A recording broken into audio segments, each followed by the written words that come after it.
Come on, Annie. Let's go to the movies.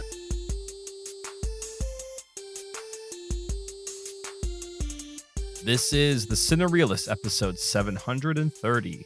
My name is Kyle. And my name is James. And we're here to talk movies, movie lists, and movie obsession for the next hour or so. James, how's it going? It's going great. Good. No complaints here. No notes? 100%. No notes. I'm just happy I'm not stuck in a yellow maze of eternity. A yellow maze of eternity inspired by Wisconsin. Sure. Yeah. It's interesting that there is a Wisconsin connection to this. Exactly. Yes. This movie kind of reminds me of your endless mazes of frozen pizza aisles in your supermarkets. The frozen pizza aisles in Wisconsin supermarkets are a liminal space where you're not sure how you got in there. You're not sure how you get out. And every corner is this more frozen pizza. Absolutely. Yeah. We have a special guest this week. It's Zach. And not the Zach you're thinking of. A different Zach. Every time. Disclaimer. Yeah. That doesn't sound like some kind of hell or anything. Oh no, I think it's great. Like the amount of frozen pizza choice that I have, I just assume all of America, nay the world, can have a plethora of frozen pizzas laid across their feet, and you can choose what you want. Zach, Kyle is like not joking. Like he told me that Wisconsin is the frozen pizza capital of the world, and I was like, nah. And then he showed me like links online. And then, did you take that video of the pizza aisle, or did somebody else take that video of the pizza aisle? I may have sent you a video of the pizza aisle. Okay. When I was at Woodman's. Yeah. He sent me a video, and it's literally like an aisle and a half of freezers with pizzas on either side. Insane. Double-sided. On both sides. Yep. Yeah. And we're not talking like a short aisle. This is a Woodman's, which Woodman's are not quite as big as Costco's, but they're pretty large grocery stores. They just go on forever. They're like a warehouse of grocery store. And yeah, it's just the frozen section is a whole like third of the store tucked in the corner. And it's a lot. I don't understand why anybody would need that many options for frozen pizza. It doesn't make any sense to me. I mean, because sometimes you want to get like the really cheap stuff, like maybe you want a Jack's. So you have that option. Maybe you're feeling... so that's one option. Gotcha. Oh, I mean, you have Jack's, you got Romas, you have Tony's. That's all like your cheap stuff. Right, but how many variations? Why do you need 18 variations of cheap pizzas? Right, yeah. Isn't 9 variations enough? 5 variations? I don't know. It's for the people who are chasing the sales. Okay, so like when I was in college, I would go to our local mini mart, which was like half devoted to frozen pizza, and whichever one was the best deal was like the 9 for $10 or 8 for whatever is the best deal. I would get that one. It was never Tombstone. Tombstone was like the bougie stuff. Gotcha. Yeah, you had to go for the cheap stuff. A Tombstone was a treat yourself kind of pizza. I mean, it does surprise me just going through the pizza aisle at Publix how like a Tombstone pizza can be like $14.99. Mm-hmm. That's the price of a normal pizza from like a restaurant. Yeah, exactly. Yeah. How? Like Tombstone pizzas are not. I've had them before. They're still frozen pizzas. They're not that great. No, I mean, and there are like gourmet frozen pizzas. Like there'll be restaurants in Madison that will like use their pizza restaurants. They'll like freeze their dough. They'll essentially make a frozen pizza of the one you get at the restaurant. Right. It's not gonna taste exactly the same because it's not fresh, but it's still like the same ingredients, the same crust, the same cheese. You just make it at home. Sure. Crazy. Well, anyway, like I mentioned, Zach's here. Hello. Yeah. James, sometime you come to Madison, and of the many things I'll show you in Madison, one of them will be the Woodman's frozen pizza section. Frozen pizza. Okay. Yeah. Not the only thing to see here, but I was looking at concerts. I forget who it was, but there is somebody playing in Madison that I want to come. Smashing Pumpkins is coming in September. That's who it was. Unfortunately, I'm not around that weekend. So yeah, and I also think I compared it to my schedule already, and it was like the weekend between 2 weekends I'm already traveling, and I was I don't know, it's a lot. I could probably make this happen if I ask Kyle, but I don't know if I can do it. It's like the weekend or two after Labor Day. It's just not a great time, and I was like, man, it'd be so cool to see Smashing Pumpkins, but and right away I thought of you, James, like, well, James could come to Madison and go see Smashing Pumpkins together. That'd be awesome. Sure. But yeah, not We'll gonna work out. We'll find one. We'll find one. Well, yeah, good shows come to Madison, so we'll figure something out. Nice. Well, for those of you that don't know, Zach's been on the podcast a bunch. New Zach, we call him. Correct. Because he's newer than. I'm newer. I'm the newest Zach that has been on the podcast so far. Right. Exactly. Both to the podcast and to the world in general. Yeah. This is true. Yeah. Yep. Yeah. For sure. The last time Zach was on was really not that long ago. This is 6 episodes ago, which I think is a record. That's right. Normally we go like a year or two in between appearances, but But I thought it might be fun to have him on. Last time we talked Super Mario Galaxy movie. This time we're talking a horror movie, which if I know Zach, and I think I know him a little, he does not really prefer horror movies. No, not typically. No, I don't like horror movies usually. But I really wanted to see this one. Sure. Really did. Sure. Yeah. So it was actually his idea that we go see it. And I was like, absolutely, I will go see Backrooms 100%. So excited to talk to him about the movie, which he probably has more context for really than Kyle and I, oddly. Yeah, I feel like we need a young person to discuss this. Yeah, somebody who was there when it was happening, I would say. Yeah. Like we could definitely give our contextual knowledge, because I remember the meme a little bit during the pandemic, but not, I'm not steeped in it. Like you or my son. My son was asking me, he hasn't seen it, obviously. He's 10 years old. And he was asking all these questions about it. And I was like, what do you watch on the internet? What exactly? Because he was like, was this in it? Was this in it? Was this in it? I'm like, yes. And how do you know all that? I mean, no spoilers, but was there anything in here short of like the dread of it all that would keep you from letting him watch it? I would say, I mean, there's some violence in this movie. There's some gore. Is there? Yeah. I don't really remember much other than maybe the fridge moment. Again, no spoilers, but there's some weirdness. Yeah. I'll give you that for sure. I would say most of the gore happened in that kitchen. Sure. That was probably the kitchen between the fridge and like the people and then the creature. Sure. Most of the intense stuff seems to happen in that one scene.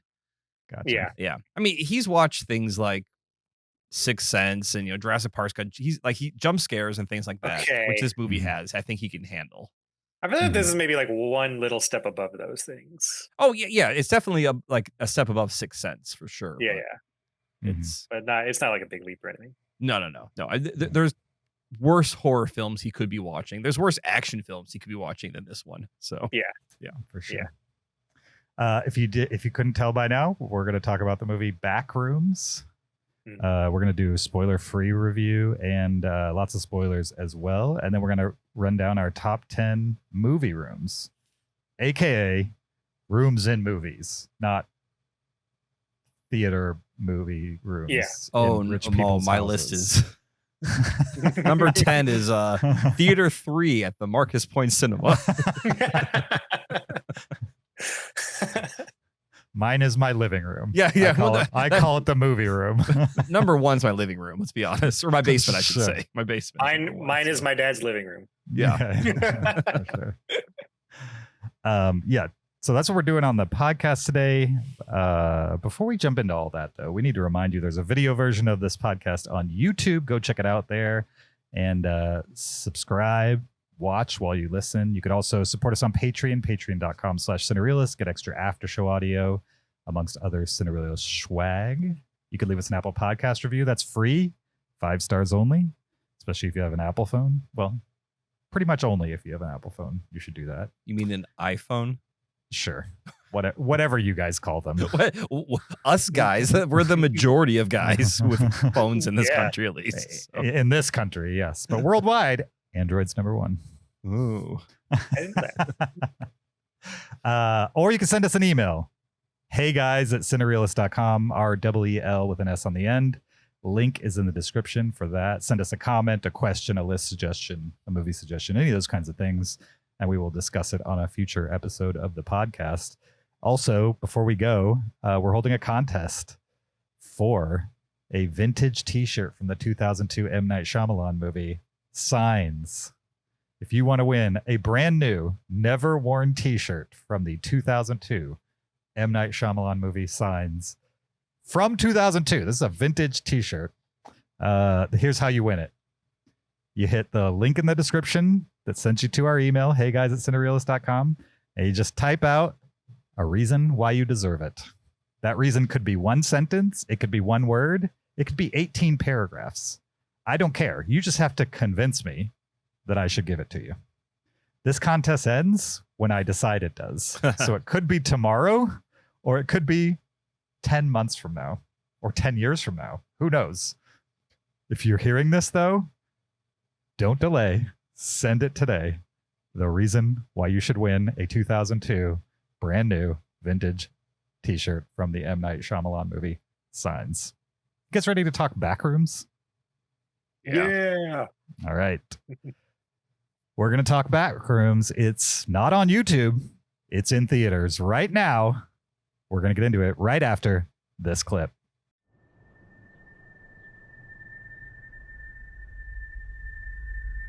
I found something. Okay. Did you find? Found a place. It's massive in there. It just goes on and on and on. All these rooms. This place built, though. Actually, more like it remembers them. And the more times it remembers something, the less it does.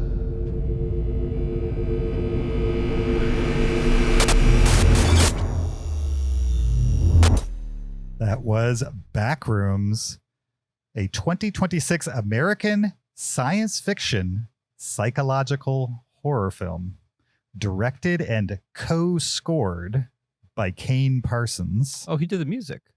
Mm-hmm. Yeah. And starring Chiwetel Ejiofor. No? You better twiddle yourself. Chiwetel? I know you got the button. Chiwetel. Chiwetel. Chiwetel Ejiofor. That's how you say it, right? Chiwetel. Chiwetel Ejiofor. Yeah. No, trust me, based on just on that clip you played, I practiced. I watched many videos of him saying his name. How do you say it? Chiwetel. How do you say it in full? Chiwetel Ejiofor. So the Ejiofor part's right. Hi, I'm Chiwetel Ejiofor. Yeah, Like that? There you go. Hi, I'm Chiwetel Ejiofor. I like this one better. Chiwetel Ejiofor. That was like my debut on this podcast. I just butchered his name.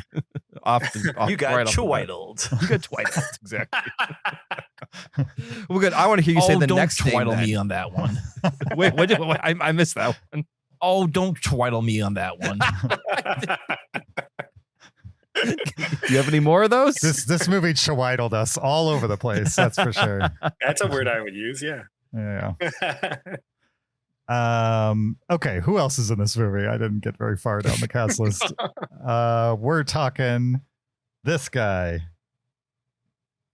Hi, I'm Chiwetel Ejiofor. and Renat Reinsve. I believe is how sure. you say her name. Why not? Mark Duplass, Finn Bennett, and Lukita Maxwell, amongst others, but mainly them. I would say. really, There's not many other people in this movie. No. But if they are in the movie, they're just kind of walking down a hallway, and not even a backrooms hallway, just a hallway. Although, is there anybody walking down a hallway? Maybe even not. Maybe not. Maybe that's exactly who's in this movie. Normally, there's at least somebody else, but there's masked characters in this movie, and there's right creatures in this movie. Yes, Which are probably yes, played yes, by yes. actors, but actual Exactly. like character-wise, there's like 5 people in this movie. Yep. The IMDb plot synopsis for Backrooms is: after a therapist's patient disappears into a dimension beyond reality, she must venture into the unknown to save him. True. That is a string. Yeah. That is a string that gets pulled in the movie for sure. Can I read you the letterbox description? I think it's a little better. Sure. Yeah. Hit me. A strange doorway appears in the basement of a furniture showroom. You just combine those two and you've got a real solid plot. Exactly, right there. Yeah. Boom. Yeah. You start with the first one, with the letterbox one, and then you tack on the IMDb one, and that's pretty much what you go. happens. So For sure. Happens. Definitely. Okay, so we've all seen Backrooms. Before we get into what we thought about it, just reminding everybody, right now we're in spoiler-free zone, so we're not really going to talk about the specifics of what happens in the Backrooms, but we are going to tell you what we thought about the movie broadly, and then we will hopefully quickly move into spoilers for Backrooms. One thing that's not spoiler, but is super interesting about the movie, if you haven't heard, is just how it came about and why it exists, I guess, pretty much. Which I have rapidly learned a lot about in the last, few weeks, I would say.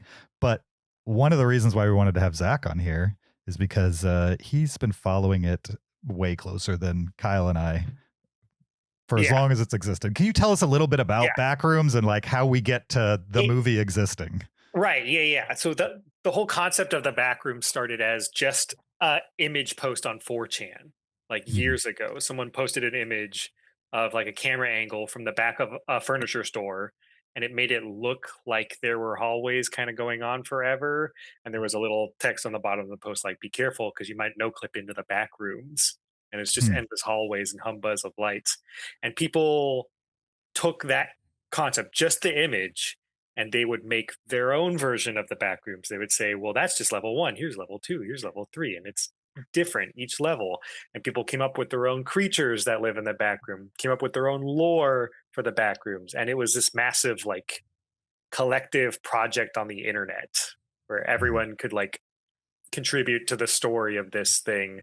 Nothing is considered canon, but nothing is considered not canon. So, it was a storytelling method, pretty much. And Kane, the director of this film, he has a YouTube series called The Backrooms. And he's the one that probably popularized it. Not probably, he definitely popularized it the most. By popularized, you mean it like left the realm of like... Of just that 4chan thread. Of just the 4chan thread and kind of was put on other platforms and spread beyond just kind of like that niche community. It was like the start of the whole... people discovering liminal spaces and like experimenting with that as like a horror structure. And he was pretty much the first person to really put a lot of effort into creating a storyline and creating a start and end video you can watch that tackles that kind of horror. And it was it is very unique kind of horror. I understand why some people are like, I don't get it, but most people are like horrified of this concept. Sure. And Kane is awesome. He's super young. I think he's 20 right now. Yeah, that's correct. Yeah. Insane that he got to direct an A24 film at 20. That means he started when he was 19. Sure.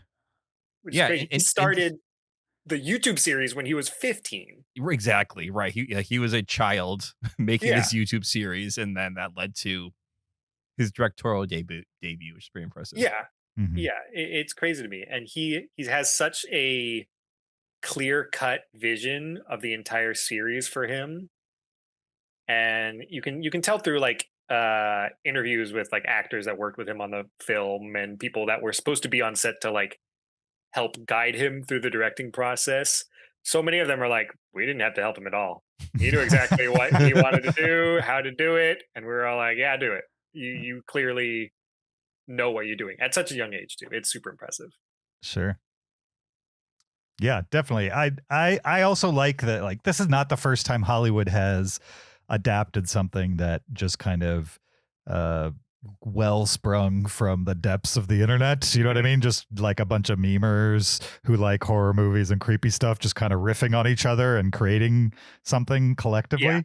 But normally when they do it, they don't really care about the people who came first. You know what I mean? They just know this is a thing that they can make something out of.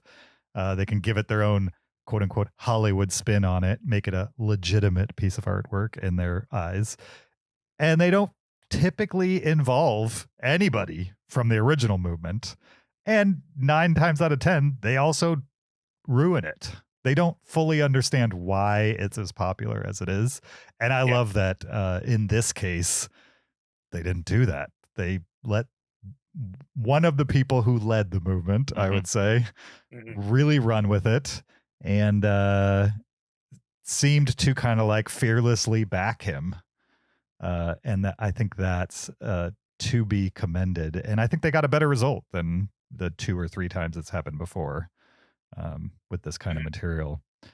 I also think it's not a coincidence that a kid who sat in his room with a 3D program taught himself how to block shots, taught himself how to make something spooky, scary, anxious, or anxiety inducing. You know what I mean? Like cut his teeth doing that. The leap from that to this visually is not that crazy. Probably the biggest leap is that he had to work with other people this time. Right, they get a crew. I mean? Yes. Right. Yeah. Before it was like whatever he could manage to get done, he got done. Now he tells other people, this is what I want to get done, and they are paid to help him get it done. And I'm sure that's just a very different workflow. But he seems, I've watched a couple interviews now, he seems very adaptable. You know what I mean? He does not seem like some, loser gamer in his basement who just who never interacts with other people. You know what I mean? I don't know. He puts he's very good at what he does. Zach, have you watched his series on YouTube? Yeah. Okay. Yeah. Were some of the rooms in this movie inspired by like his series also? Like, did you see rooms like, oh, I've seen that before, or a version of that before? If you're a fan of the series, you're going to see a lot of familiar elements, and you're going to see a lot of brand new stuff. Okay. And he's confirmed that this movie is really just another part of his series. Okay. Like he's doing his YouTube series. Yeah. This movie is a part of that. And he's going to continue to do his YouTube series past this too. Excellent. Okay. But they did make it so that like, if you don't know anything about the Backrooms, you can watch the movie and you'll totally... Right. It's made for anyone to jump in. Yeah, it's accessible. You don't need the. I didn't need the background, the lore. I was aware of Backrooms and liminal space and all that, but I didn't need like the full story before I went to see it. I did notice that briefly. One of the rooms that they kind of pan by is that original picture that inspired it, kind of like that storage room with the weird arches in it. And I was like, oh, I've seen that, because I did some research too beforehand. I was like, okay, well. Someone mentioned, oh yeah, like there was a Wisconsin connection to the Backrooms, and then I dove into that whole connection and saw the pictures of the room, and it's cool to see it pop up in the movie, if not briefly. Also, when I was watching the movie, I was like, I wonder how much of these rooms are CG. I was like, man, the CG in this is really good. I got the impression. I heard that they built like 30,000 square feet of rooms. That they did. That's what I got home and I looked into it, and it's like there is certainly CG in the movie. Of course, yeah. You could probably pick out the moments where it would just be real hard to build certain things. Impossible, really, to build some of those things. But they built 95% of it. I mean, only the shots where they're just not. We'll talk about it in spoilers. They're just not going to be able to recreate that. You know what I mean? On a realistic budget. I'm super impressed by that.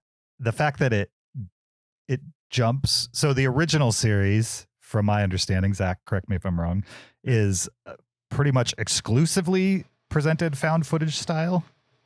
Pretty much. It does deviate every now and then, but like the biggest videos on the series are all like found footage. Sure. So this movie found a way to like integrate that every now and then, like that and security cam footage and stuff like that. Integrate that a little bit here and there, but also didn't. It's not completely found footage. In fact, it's not even mostly found footage. It's a very traditional horror storytelling, I would say, visually. Yeah.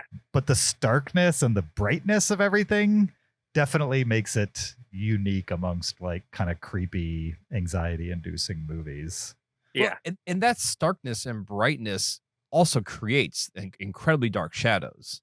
Mhm. So Yeah. like a character will be in a completely fluorescent lit room with all this yellow lighting, and they'll look down into the next room and around a corner, and then there's just because the light is so bright, they can't even see what's in the next room. And I mean, for me, that's where so much of the horror came from.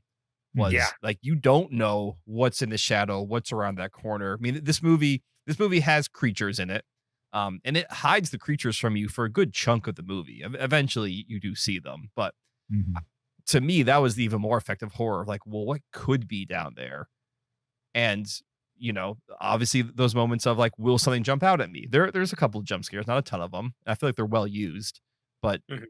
at no point did I feel like, okay, a jump scare is coming up here. Okay, something's going to happen in this moment, because the whole movie just felt like anything could happen at any moment. I don't need any priming for like, oh, here's when the big scary part's going to happen. Yeah. Mhm. Yeah. This is a movie where I remember shots from the movie, specific shots, Yeah. because it really wants you to like look at every corner of the screen, try and see things that you don't think the characters are seeing.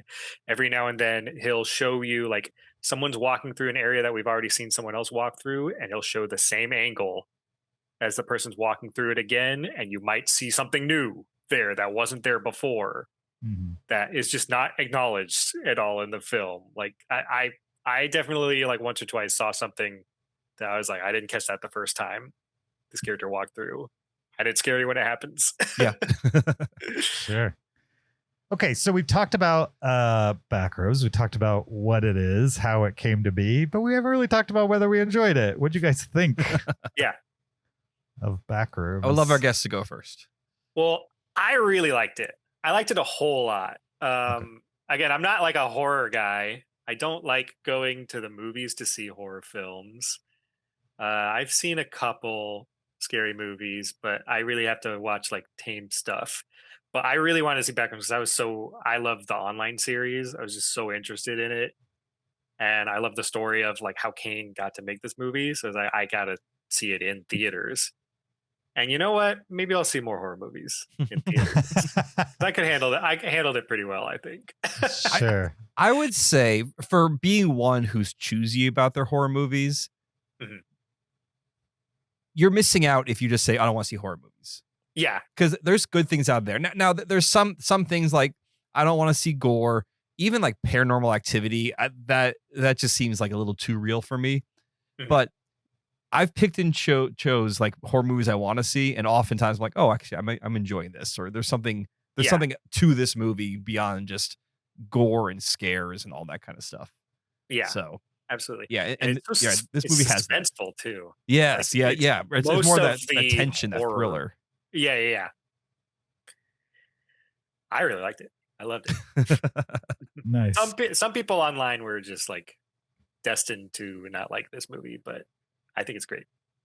I mean, if you're some people just decide beforehand, like, well, I love the YouTube series and nothing can be as good as that. So, and it's like the guy that made the YouTube series is making this movie, right? Yeah, and he's filming it like that movie's pretty much like the online series. Sure.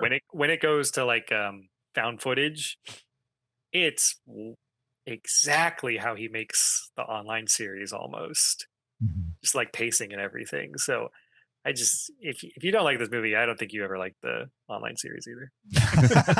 Wow. That is a line in the sand for sure. Take that. It's like Star Wars fans that only like one Star Wars movie. Like, I'm a fan, and then like, but they hate everything else. You're like, no, you're an Empire Strikes Back fan. That's what you are. So, Kyle, what'd you think of it? Yeah. So I was intrigued by this movie mostly because of the cast. I was like, oh, we got Chiwetel and Renat Rensave in this movie. Seemed like a low budget horror film based on a YouTube series. I would not expect these people to be in that movie. So I'm like, well, the fact that they chose to be in this movie must be a green flag. Like, there must be something good about it. So, and I do remember around pandemic, I kind of went down a little bit of the not the Backrooms rabbit hole, but more of like the liminal space rabbit hole, like on Instagram. I was really into pool rooms for a while. Have you seen the pool rooms videos? Yeah. Yeah. Certainly not all of them, but yes, I've No, seen a not couple all of them. but you see enough of them. Yeah, and I just kind of like these ideas of like these like abandoned water parks existing in office buildings and endless, like slides to anywhere. It's all very dreamlike and MC Escher-esque. It's just kind of a cool aesthetic. Mhm. So I think I was, because of all those reasons, I was like, okay, it's a horror film, but I'm on board for this one because it's got some cool aesthetic things going on. And I would say, yeah, I was overall impressed by this film, especially from a first time director. We talked about the found footage moments, and it opens with a found footage moment, which is kind of like a guy holding a camcorder. And then later there's a second one, like later in the movie, where it's like partially someone holding the camera, and then they set the camera down and it's still like found footage the whole time. And I thought that was done super well because it was sort of a wonder. And I was like, wow, this is like first time director, huh? Obviously he's worked on YouTube. Like it's not his first time ever making something, but like you said, to work with a crew for the first time, I thought that was all really impressive. There is maybe this is the A24-ness of it all. There is like a emotional arc or psychological arc to the story. I don't know if that quite worked as well. There seems to be a little bit of like trying to explain what the Backrooms are, and I don't know if I needed an explanation per se. They don't try and go too hard into that.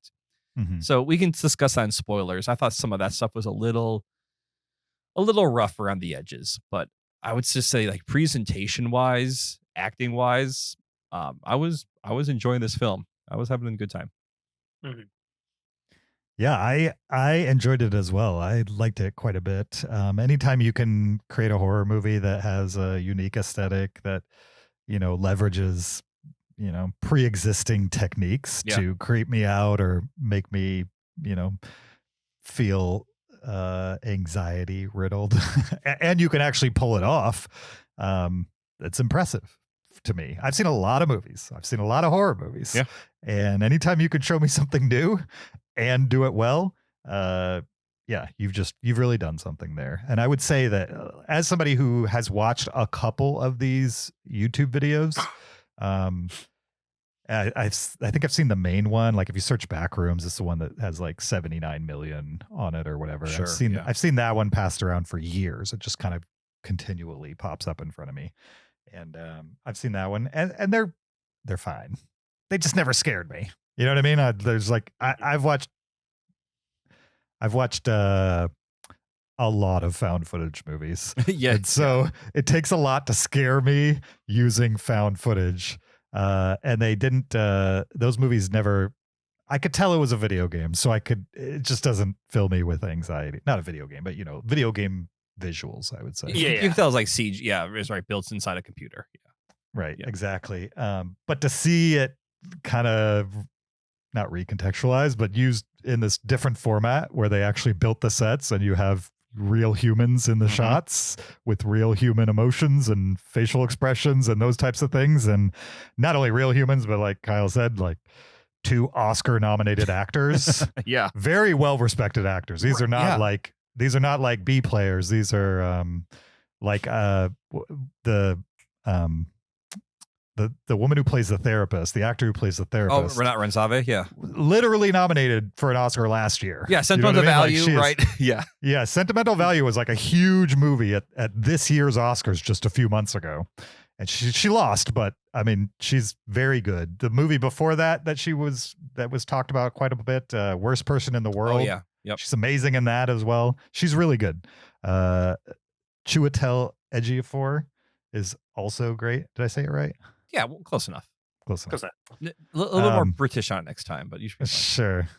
Oh, I'm not British, so I'm never going to get that. But yeah, he's great as well. If you've never seen Red Belt, he's awesome. Yeah, Red Belt. I mean, there's a bunch of. Yeah, he's got Children of Men. He's in that. Obviously, 12 Years a Slave. He pops up in lots of things. So very well respected. I don't know if you would say Ryan Zwe is a Hollywood actress, but she's getting there. Yeah, for sure. She definitely has Hollywood's attention at this point. I mean, more people probably saw her in this movie than saw her in Sentimental Value or Worst Person in the World. Probably combined in this weekend alone. Yeah, for sure. Yeah. So yeah, I really enjoyed it. I think what it set out to do, it did. And I was a little afraid that it would be because of the age of the guy who made it and that it would kind of be like all flash and no substance. But I really enjoyed what they put in there from a substance perspective. And we will get into more in spoilers because it sounds like Kyle's got notes as well on that stuff. I'm sure Zach does too. But I was glad that there was more meat on the bones than just the creepy visuals or like some bigger explanation for what was going on here. It was more about the people in the movie than it was about the world in which this exists. And so I was happy about that. I think maybe I'm conditioned for a little more intensity than this movie had. So if I had complaints, it was that it felt like in the middle of it, there was like not a whole lot going. There was a lot of walking around from room to room. And I wasn't upset about it because it didn't drag on too long, but it also felt like there was no building of anything in that moment either. It was just creepy walking simulator for the sake of being creepy walking simulator, which makes sense when you're burning time on the internet watching a 15-minute goof video. But in a movie theater, I don't know. Like I said, it's very small complaint because every time I started to feel the length, they moved on pretty fast. So it wasn't a huge deal, but I had one complaint. Also, the music was great. Oh, so good. It was good. Kane did a lot of the music for the movie too. He does all the music for his YouTube channel. He makes a lot of music not for his YouTube channel. He's multi-talented. I watched a video today where people had gone back into his catalog and pulled out little like you would know what this is, Kyle, but like just like little melodies or little, I don't know what you'd call it, when like a sequence of notes. Not a stinger, but like a snippet, like I don't know.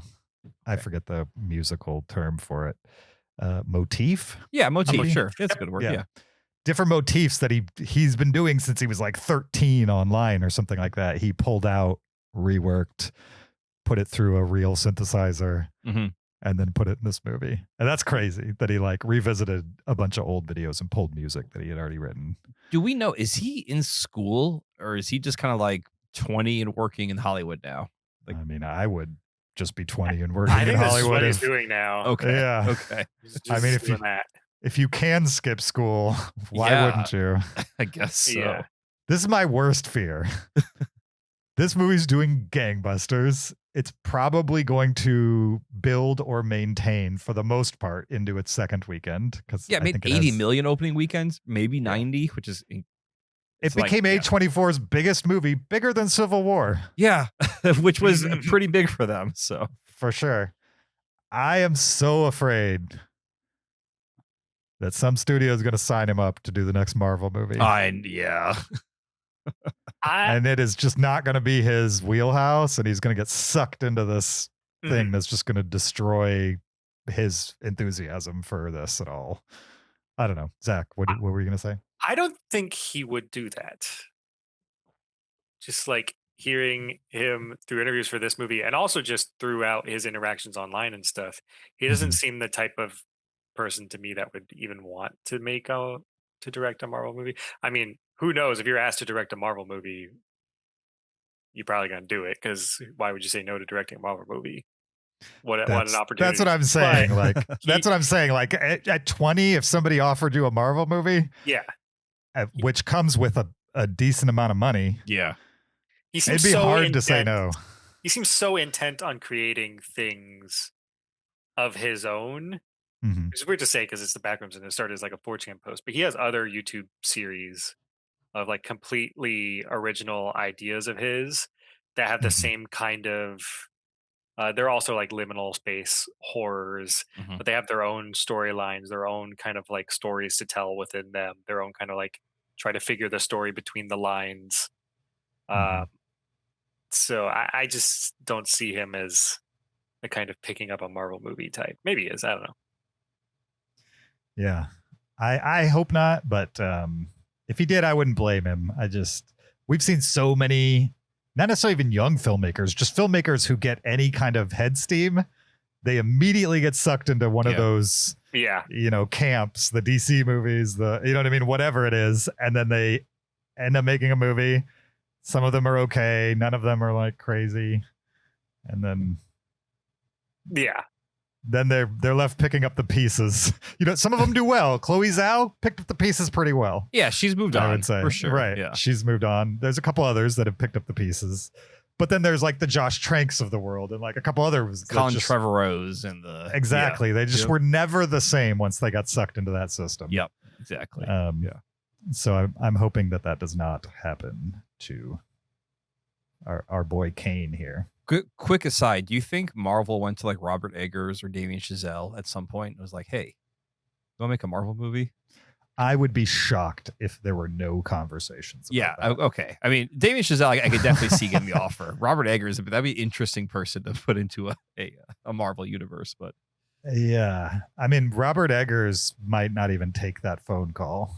He'd be like, he seems like the kind of dude who just does not care at all. It has to be a Wolverine movie set in the 1700s in southern France, and they're only going to speak in some obscure language. Yeah.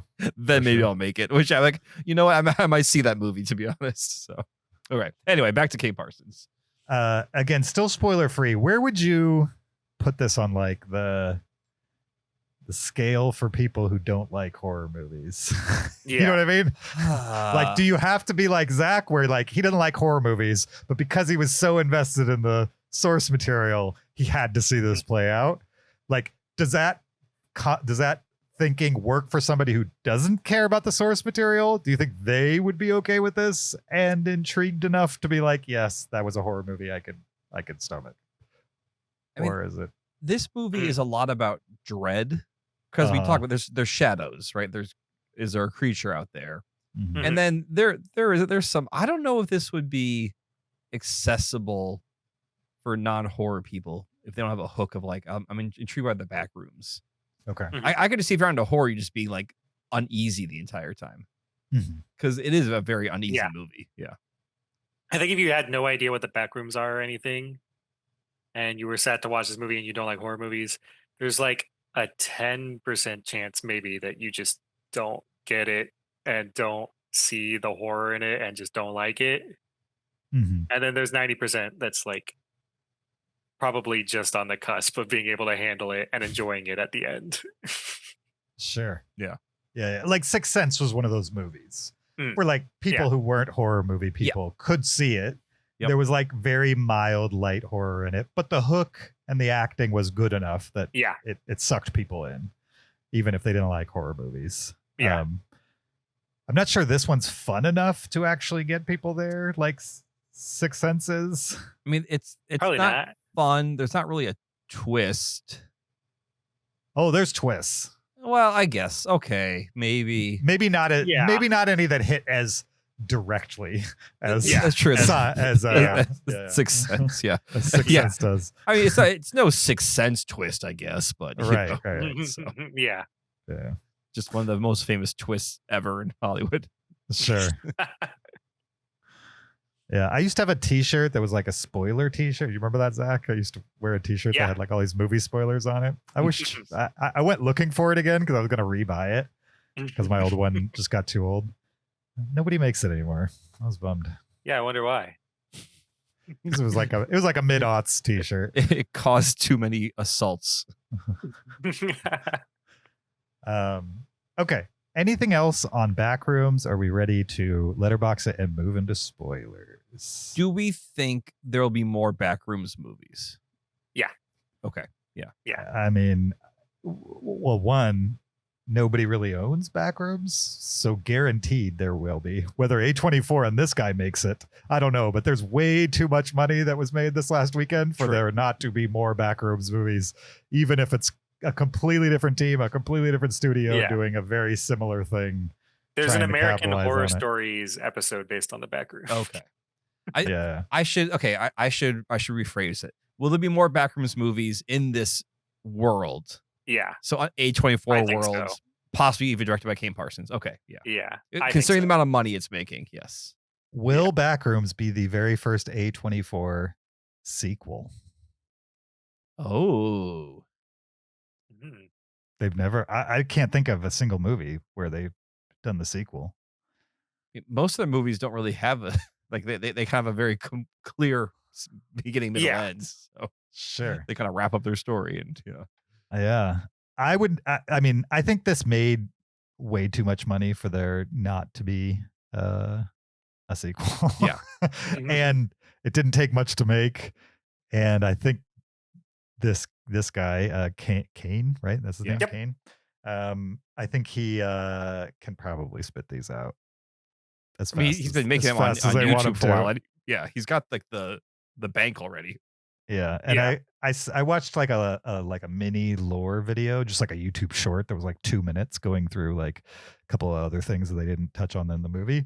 And there's definitely more story to be had here. I'm not sure that story is near as intriguing as the one we got in this movie for me. But maybe we can talk a little bit about that in spoilers. But I think it's inevitable that A24 is going to make another one with this guy. Yeah. For sure. Okay. Backrooms. What are we going to give it out of 5 stars? Zach? I give it. Can I give quarters? I want to give it like 4.75. Okay. I Almost a perfect version. Perfect. Almost perfect. Okay. Cool. I'm gonna go solid 3.5. Could be a 4 on rewatch, but I'm a 3.5 right now. I was bouncing between 3.5 and 4, but I put 4. Okay. All right. I think they've got something here. 4 is hard to get for me. Yeah. And I think for what this needed to be, meaning like somewhat satisfying for people who are already invested, and also a movie that gets you invested if you don't have that context, I think it pulled it off as well as I could imagine. Somebody pulling it off. Just wish maybe there was a little more action down in the back rooms. It feels like the shorts that I've watched, not shorts, but the YouTube videos I've watched, there's more like things chasing you through the hallways for sure than we got in this movie. Yeah.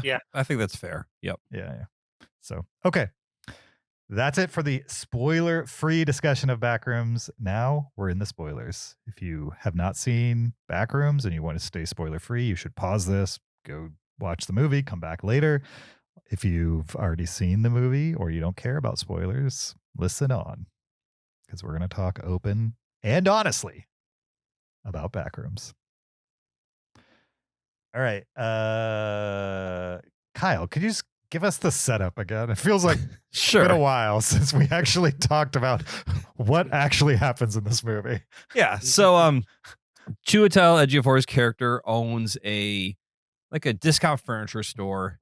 It's struggling. I think this movie seems to be set in like maybe the early 2000s. It's not quite clear the year it's set, but it's definitely there's no smartphones for sure. All the cars seem to be like late 90s, early 2000s. So they're definitely trying to set it in like a past era, at least aesthetically, if not actually. Anyway, he owns a struggling furniture store. And one day he's got his wife, that life's falling apart, not married anymore, blah, blah, blah, has money problems. One day he's down in the basement of his furniture store and sees an eerie light coming from what appears to be the wall. And he soon realizes that wall is like a portal to what is these back rooms. And the back rooms are this endless collection of rooms that are all kind of this yellow fluorescent light for the most part. And they have furniture in them. They have half walls in them. Just like any weird dreamlike aesthetic you can think of is found in these back rooms. So he starts becoming obsessed with the back rooms, with mapping them, trying to figure out what's back there. He has a therapist who he's working with over anger issues and things like that.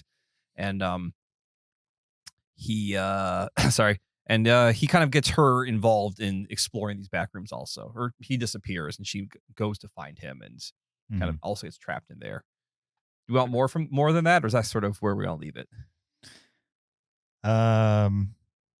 Yeah. I mean, I think it's a spoiler section, that, so we can keep going. But that's kind of right into the finale, which is like her exploring the back rooms and finding him because he's lost in the back rooms. Right. Yeah. Well, okay. Now, was he lost or was he just happier back there? That's what I got out of it. Because it kind of seemed like he was so there's a monster, right? There is a monster in the back rooms. We do see it kill people. And the monster is I guess it's the spoiler section. So it's a spoiler. Say whatever. Yeah, it's the monster is sort of like a backrooms version of him.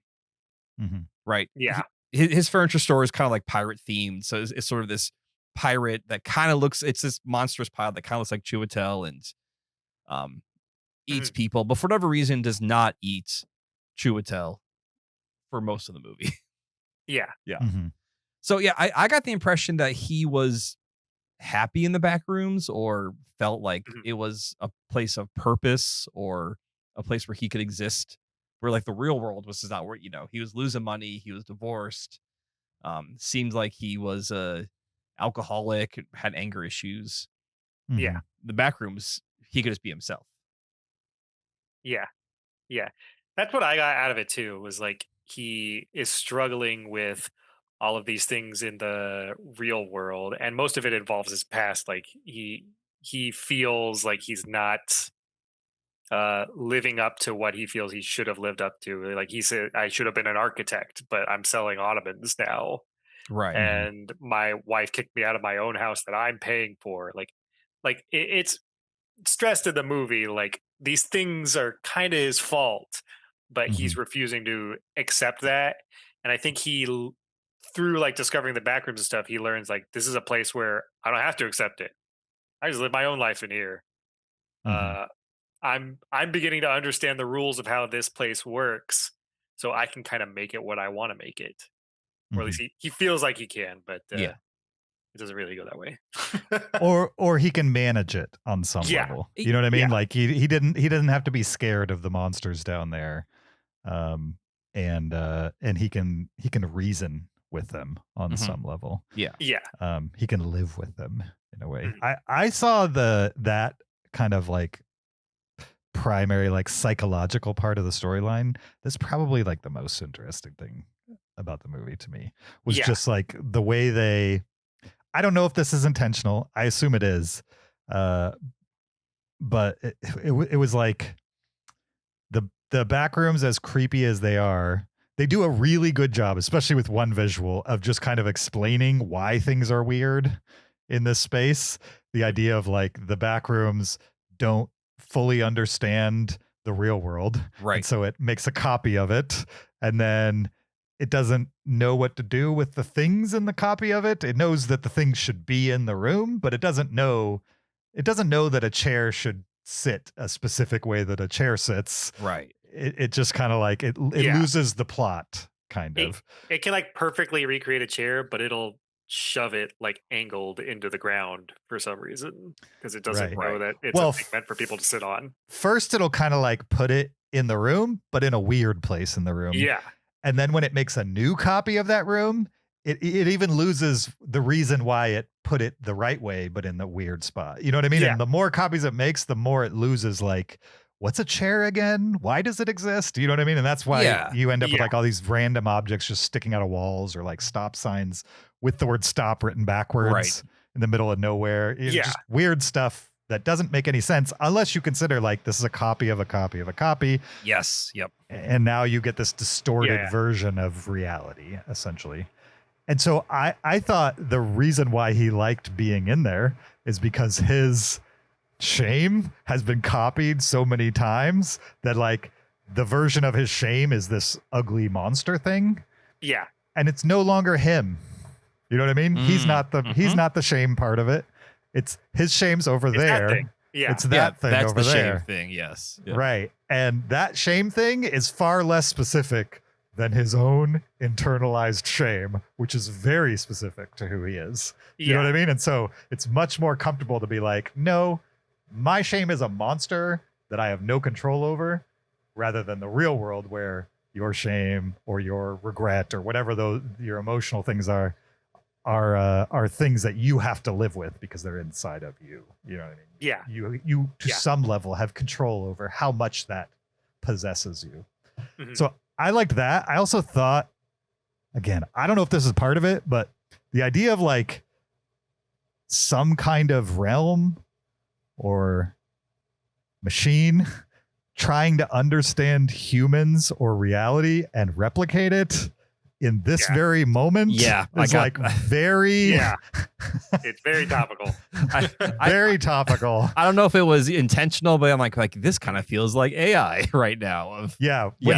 When he's in the kitchen or the dining room, whatever that was, and the people have like 3 levels of eyes and stuff like that, I was like, this is like AI putting extra digits on everybody's hands. Right. Because it just doesn't understand really what it's doing. It's just trying to emulate reality. Have you guys seen, and maybe I could try to send it to you, I'll try and find it. Have you guys seen like one of those early AI pictures and it kind of looks like a bunch of stuff in an attic? And like, if you look at it with your eyes out of focus, you're like, oh yeah, this is like an attic full of like Christmas lights and a bear and boxes. And you look at it and you realize that it's all just like familiar shapes and textures, but it's not of anything. And and that's kind of like this movie made me think of that picture of like when AI, you know, and this is probably obviously before we had the huge AI jump where like AI is trying to recreate what humans, what something looks like in the real world. And all I can get is like shapes and textures and color, but I can't really get like a physical object out of it. Mm-hmm. Yeah, that makes sense. Yeah. And I think this movie, again, I don't know if it was intentional, but I was definitely thinking about that stuff. While it was happening, I was just like, this is a movie oddly about just kind of reconstructing reality and how even humans can't really do that. And definitely machines can't do that. This movie doesn't really, I watch lore videos where it's like, I don't know. Are lore videos spoilers for like a possible upcoming movie? I don't know. I don't know. Kyle, would you care if I told you like where the series goes? No, because I mean, okay. Go for it. In the online, if you don't want to hear anything about what probably isn't going to be, but what might be in a future movie, maybe don't listen to this. I don't know. But, and Zach, definitely correct me if I'm wrong. In the short or in the YouTube's series, they literally say the company that created this, or at least found a portal to it. Yeah. And there's a guy who leads the research of it or maybe created it. Yeah. And it's very like Resident Evil-esque on some level. Or Stranger Things also. Oh yeah, or Stranger Things or a lot of these other things. So if you're wondering if this series actually has like a kind of a bigger backstory with like that has nothing to do with like human regret or whatever we've been talking about so far, supposedly it does. Yeah. I kind of hope whatever the next movie is doesn't go into that. Yeah, so I found that to be the least interesting part. Like Mark Duplass, you mentioned, is in this movie, right? And he's kind of like, we check in on him every so often. He seems to be observing what's going on. So you're like, okay, he must know something.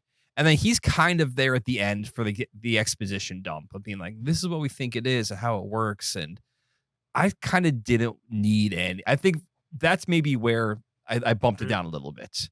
Where it's like, I don't need someone to explain to me how the Backrooms works or that you're researching it or that you found it. It's like, that doesn't matter. That's not what is interesting to me about the movie. It's, you know, it's more about like what exists in this world, not why is this world here. Like, and you know, we even get like guys in big suit or whatever they call, I don't know, the full body, the hazmat suits. The hazmat suit. Thank you. Yeah, we get the guys in the hazmat suits. I'm like, oh, okay, like this is. To me, the fact that there are people exploring it and mapping it just kind of takes the danger out of it. The fact that there's like some government body who's like, oh yeah, we know what's going on down there. Like that makes it less eerie, less scary than here's just this space that people encounter and who knows what happens out there. I mean, that's where you get your sequels. We're probably not gonna get a sequel with this cast. Spoiler alert. Mhm. But you don't need to return to this cast to return to this world at all. Mhm. Yeah. Yeah. Zach, the little cardboard standee with the audio box on it. Yeah, the like caveman standee. Is there any explanation for why that exists? That caveman standee was in like the first Backrooms short on YouTube, I think. And Okay.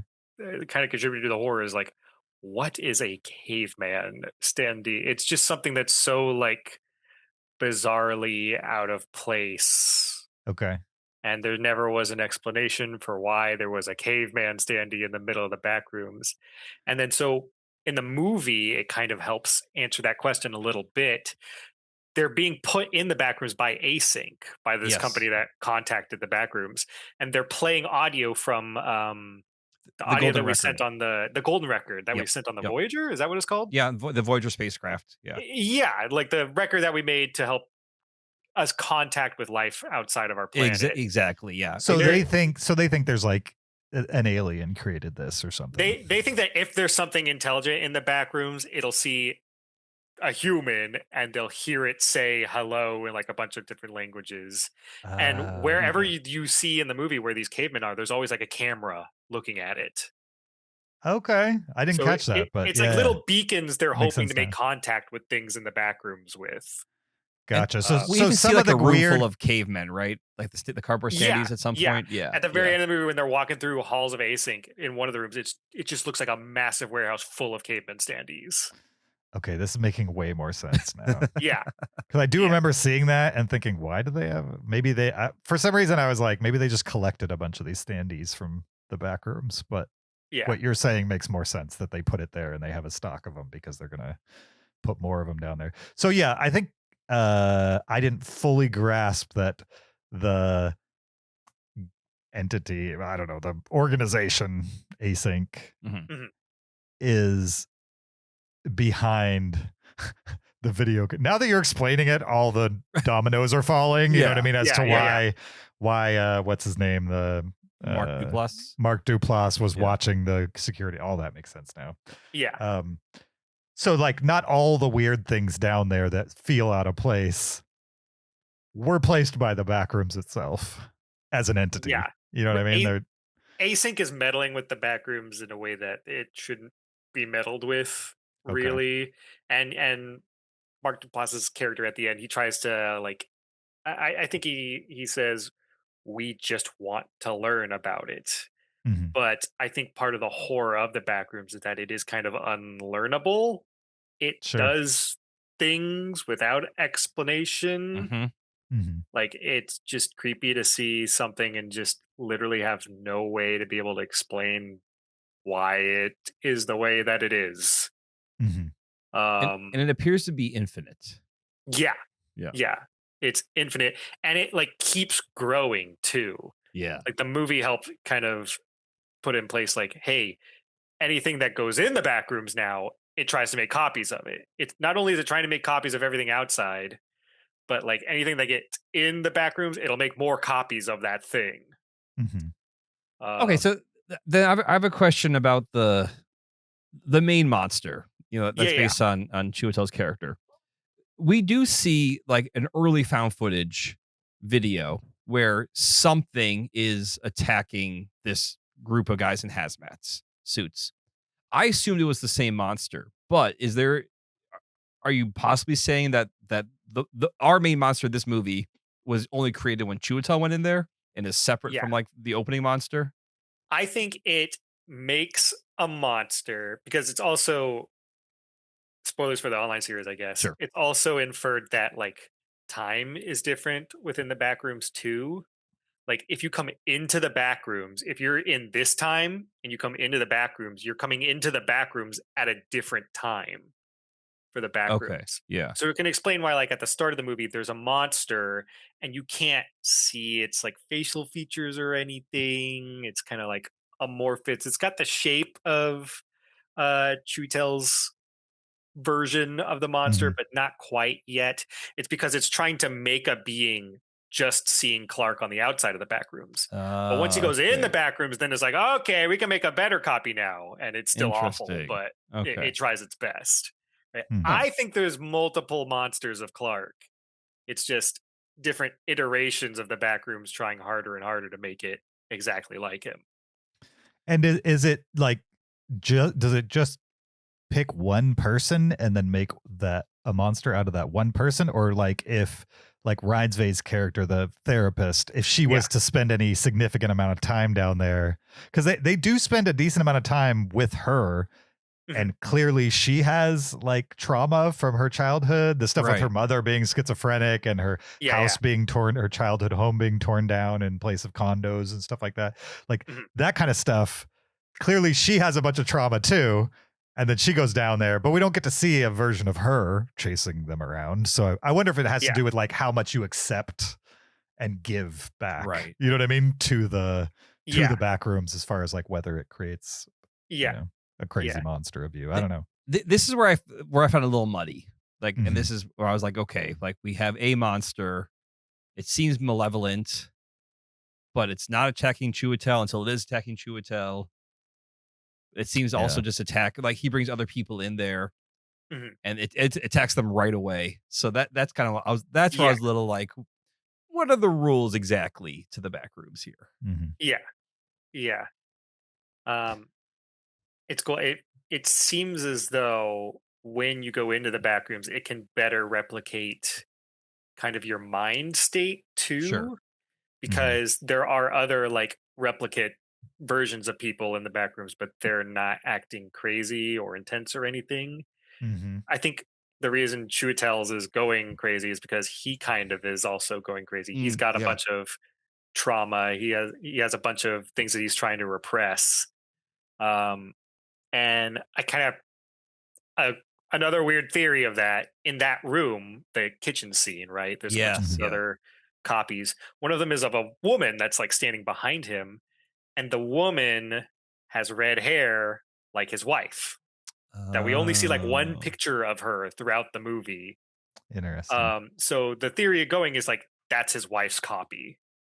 And when Chiwetel's monster shows up in the scene, his wife's copy starts freaking out. Yes, like runs to the corner of the room. But none of the other ones are, because those copies are not scared of him. Like they're not scared of him. They don't know who he is, but his wife is. And he clearly, like in his therapist sessions, has anger issues, and you can imagine he maybe yelled at her or scared her in some way or something like that. I mean, for somebody to kick you out of the house and break up with you, it's probably not an argument over finances, a civil argument over finances. You know what I mean? It's probably an abusive situation on some level, I imagine. Well, if I'm correct, doesn't he tell the therapist the story multiple times, and like of the last night he saw her, and every time it gets a little bit more violent or a little bit more. It's less of like, I came home and she was mad at me, and then it was like, and then I smashed this thing. And I think the reason his monster is violent is because he's violent in real life, and the Backrooms is just trying to copy it. Or maybe not necessarily like physically violent, but certainly just angry, and willing to take it out on other people. You know what I mean? Willing to vocalize that. He's certainly, when the therapist kind of role plays with him, you can see that this dude is just very frustrated in life and does not know what to do with himself and his perceived shortcomings. And so I feel like that monster version of him is just like the way dumbed down version of it. You know what I mean? It's anger, but remembered over and over and over and over with little details left out. Right. Like it's kind of like perversed through all those stages to the point where like it doesn't really understand what anger is. It thinks it's just you thrash about and you kill things. Right. Yeah. It's like the most simplified version of that. Right. Yeah. But it also, and I thought this was really like an interesting artistic choice. That monster, as scary as it looked, it also had like a weird tortured like it was look scared. To it. You know what I mean? Like face, it was doing what it was doing. Yeah, or like it didn't understand what it was doing. You know what I mean? It didn't understand the reaction of the things around it, when it's chasing her like through the Backrooms version of the furniture store, it seemed to be reaching out to her for help. She wanted nothing to do with it, right? You know what I mean? And she was running away from it, but it kind of felt like a child. Mm-hmm. You know what I mean? Yeah. But like, just, really big, scary, mutilated child who was just kind of looking for help, but also does not understand how to ask for help at all. Yeah. Which is an allegory for a lot of people. You know what I mean? We're all kind of looking for help from each other, but we don't really know how to ask for it. Yeah. And so these are reasons why when I went into the movie, I was like, okay, it's A24. This is gonna be a like weird horror movie based on this thing that's already like visually interesting to begin with, and there's not gonna be a whole lot more to it. I was pleasantly surprised that, like, intentional or not, it felt like there were levels to this and reasons why decisions were made. It is, in my opinion, it's not the same format or like trying to achieve the same goals, but it is multiple steps up from that 79 million viewed YouTube video, which is just a basic scare video, in my opinion. This has like an actual thought process, an emotional thought, an emotional through line that just wasn't there. The shot where it goes from the therapist's childhood home to like going down a level, and like things just kind of adjust a little, and then it goes down a level and things adjust a little more. Yes. Yeah. And until you get to the basic room with just a few leftover elements from her home, is the best visual representation of an other world. Yeah. Like the best explanation I've ever seen in a movie, basically, visually, of something like this. Yeah. And that was super impressive. Was there anything like that in the shorts, or is that kind of the first time you've ever seen anything explained like that? Yeah. Not really. This movie revealed a whole lot, but also didn't reveal a whole lot too. Like the things that fans of the series probably want to know more about, stuff like async, you're not going to hear a whole lot about, but you're going to hear more about like a bit more how the Backrooms makes its things, or like a tiny bit why it does it, but not all the way. Kane loves doing that, like not explaining all of it, just giving you a little bit so that you just are worried about it. Sure. I'm curious to know too more about like where are portals to the Backrooms, like like he why finds does one, it show up but- where it shows up exactly. Yeah. in the online series. They're just kind of showing up in everywhere. Yeah. They just kind of show up. In one short, there's someone driving on a highway and their car just goes into the ground. And then in the short, it opens with them in a car crash in the Backrooms. Like their car just crashed into a wall in the Backrooms. They were probably driving like 60 down a highway, and then they just ended up in the Backrooms. Interesting. Yeah. So I said all these questions. I was like, oh, he found this doorway in the basement. And my son was like, well, no, that's wrong. You're supposed to fall into the Backrooms. And I don't know if that's true or not. So I'm gonna ask you, like, do people fall into it, or can they also just like walk through a wall? And because the portals aren't always just like on the wall. Sometimes it's a bit of the floor. Okay, so and you can't tell because it just looks like the floor. You might just step on it and just fall into it. Right. I also thought it was interesting too that the small bit that we get from the scientist at the end is like a guy who's frustrated because he's trying to scientifically explain what this is. And I feel like Chwetel's character kind of cracked it.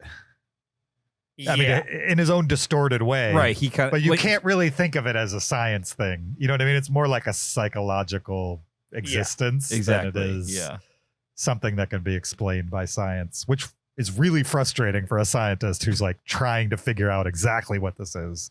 Yeah. You probably will never be able to. I thought that was cool. Yeah.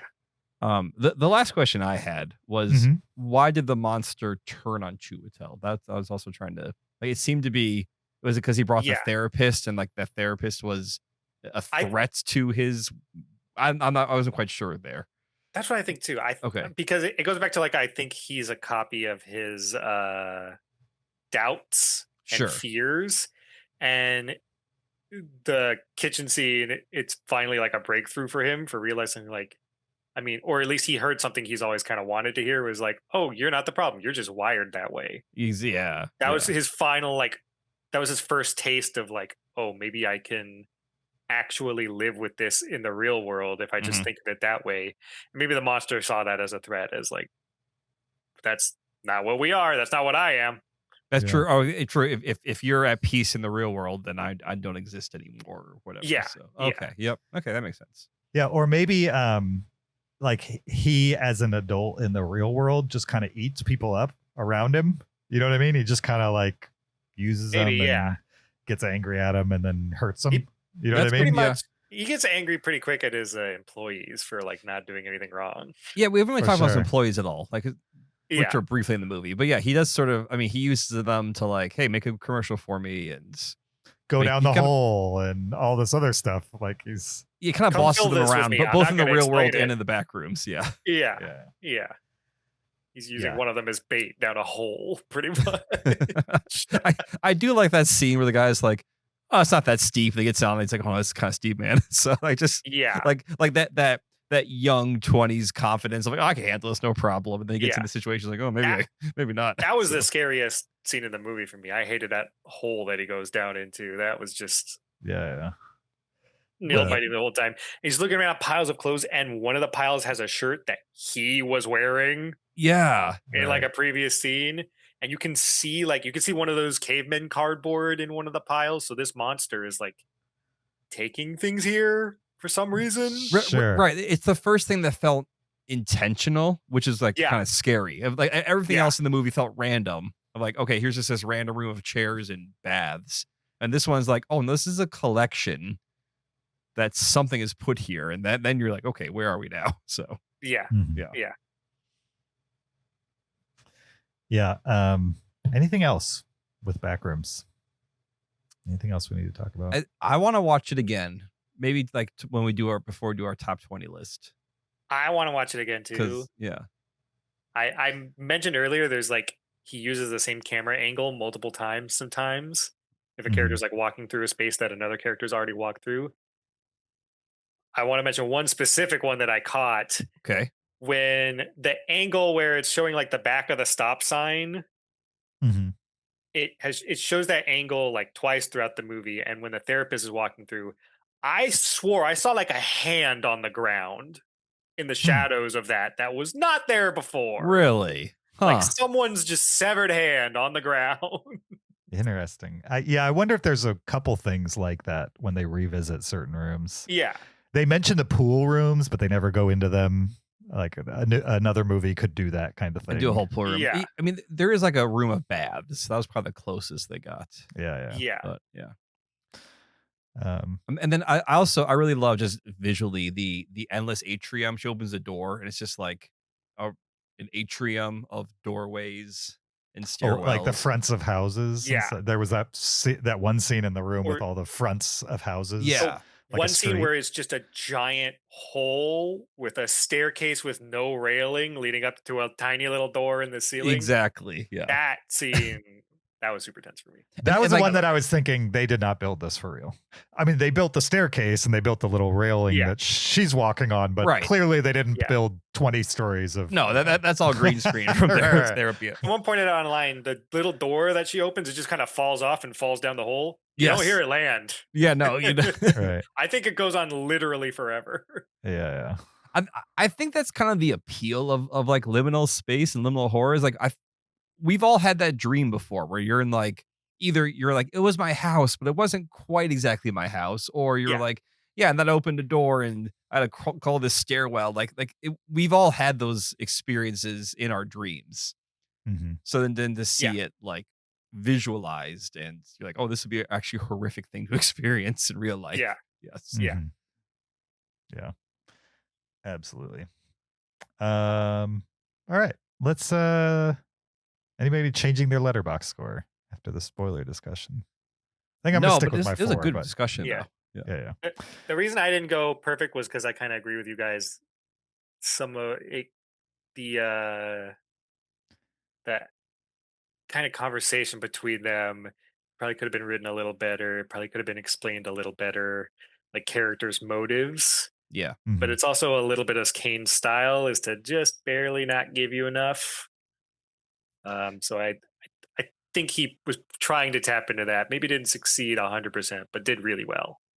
I mean, it was considering not necessarily that I was expecting something bad, but I was not expecting it.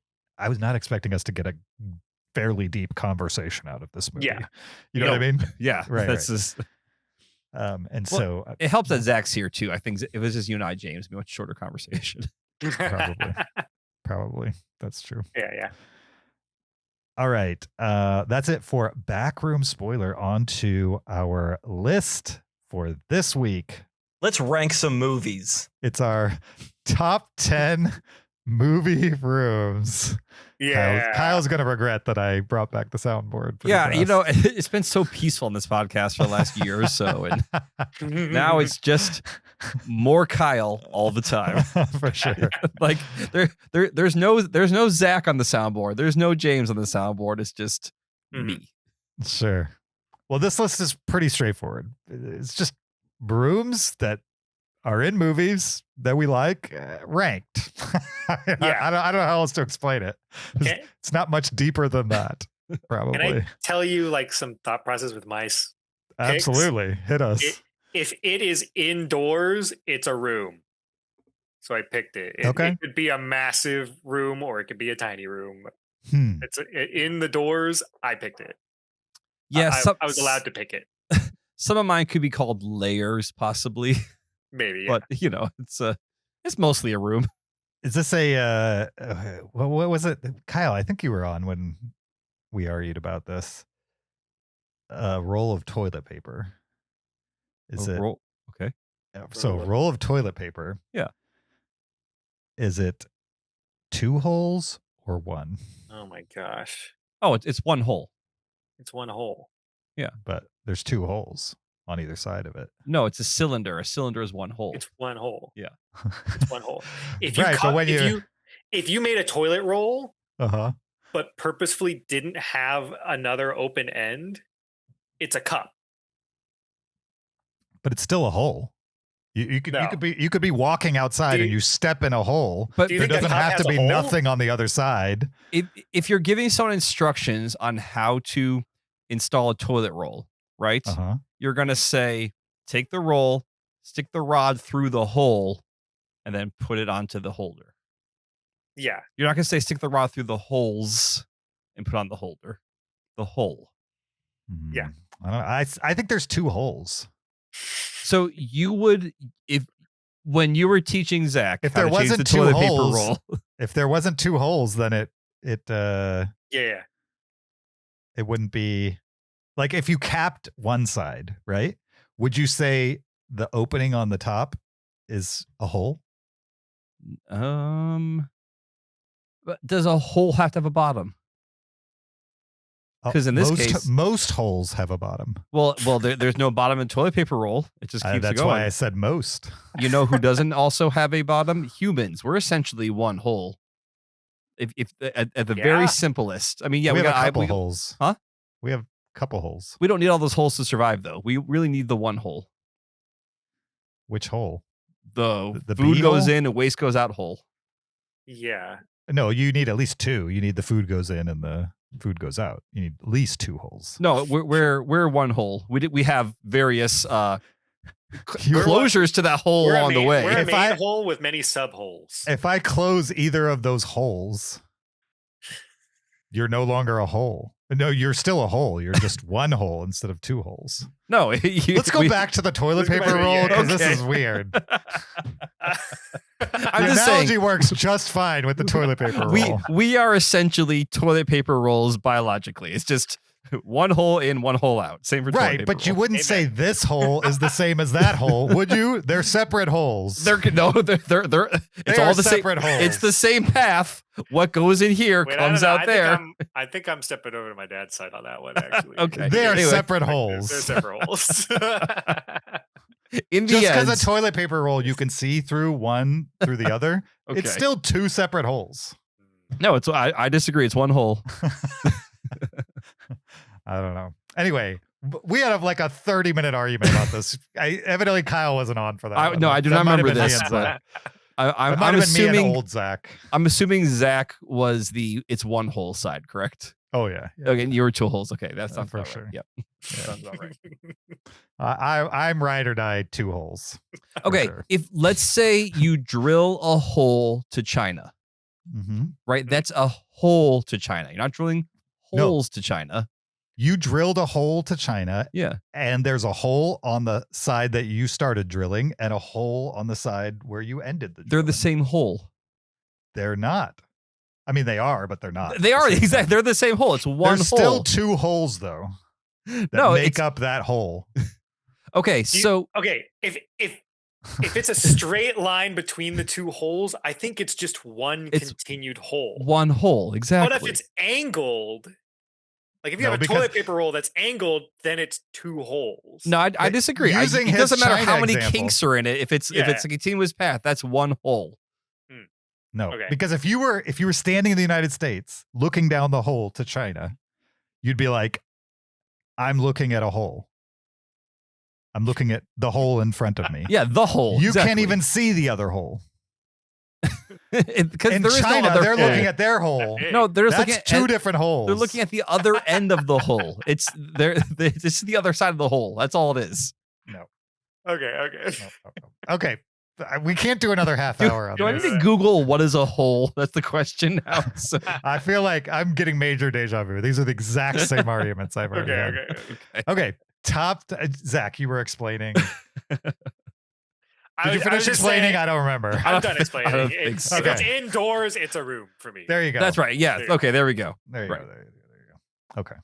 I went a little more specific, I would say, in that, like, if I could find a reference to it as a room, like literally somebody in the movie was like, "This is the room," or the script says this specific room or something like that, or it's like collectively known as the room. I did that. And I tried to avoid like houses, unless one room in that house was like very specifically important to me when it comes to that movie. You know what I mean? Right. I definitely did not do houses. I'll agree with you there. Houses or office spaces, unless the office space was called the conference room and the bulk of the movie was in the conference room, or the main scene was in a conference room. You know what I mean? That's a room to me. Conference room is a room to me. Sure. But like, for some reason, big open air office space, I avoided that. Yeah. Okay. Anyway, I think that's fair. That's good. Well, we'll go through the list. I'm sure I violated these rules multiple times, but that's what I tried to keep in my brain. Kyle, does that all sync with you generally, or? Yeah, I would say there's maybe 1 or 2 that don't follow your criteria, but all my other 8 they're definitely, it's a room. It's a single space. Perfect. Right. Yeah. Okay. Top 10 movie rooms. Zach, why don't you kick us off with your number 10? Okay. My number 10, it might surprise you, Dad, that I even know about this. It's Okay. The Good Guys factory floor from Child's Play 2. There's no chance I would have ever guessed that. Right? Yes. You definitely didn't watch Child's Play 2 with me. No. I saw that movie. That's probably the reason why I don't like horror movies. I scared to watch more horror movies. Oh, were you too young? I think I was too young. Sure. I don't know. Was 16 too young for? Just kidding. To each their own. But yeah, I picked it because it's like a toy factory, and that's pretty cool. But it's number 10 because they make like killer dolls every now and then. So sure. I wouldn't want to stay too long. Do killer doll movies work for you, or have you only seen that one? Honestly, it kind of works for me. I'm fine with it because I know that if I was in that actual scenario, I'd just punt it. So drop kick Chucky, you'll be fine. Yeah. I mean, Chucky's pretty persistent. He will come back at you if you punt him for sure. But can you drop kick Megan? That's the question. No, I don't Okay. think so. Okay. I think she'll just like grab your leg. I don't know. did you guys see Megan the movie? I never saw it. I never saw it. I never saw it. Okay. 3 of us never saw it. All right, I'll go next. Okay. My number 10 is the aliens room from Under the Skin. In this movie stars Charlotte Johansson. She plays an alien visiting Earth. She tempts men and then brings them back to her house. And inside her house, upstairs is essentially just an inky black room, which she enters no problem, but the men enter it and they just like sink into the room. It's almost like this dark pool. And it's such a cool visualization of how she is not affected by it and how these men are just sort of consumed by this blackness. I thought it's really effective moments that you see a couple times in the movie, and it's just stood out to me as like a really unique room in a movie.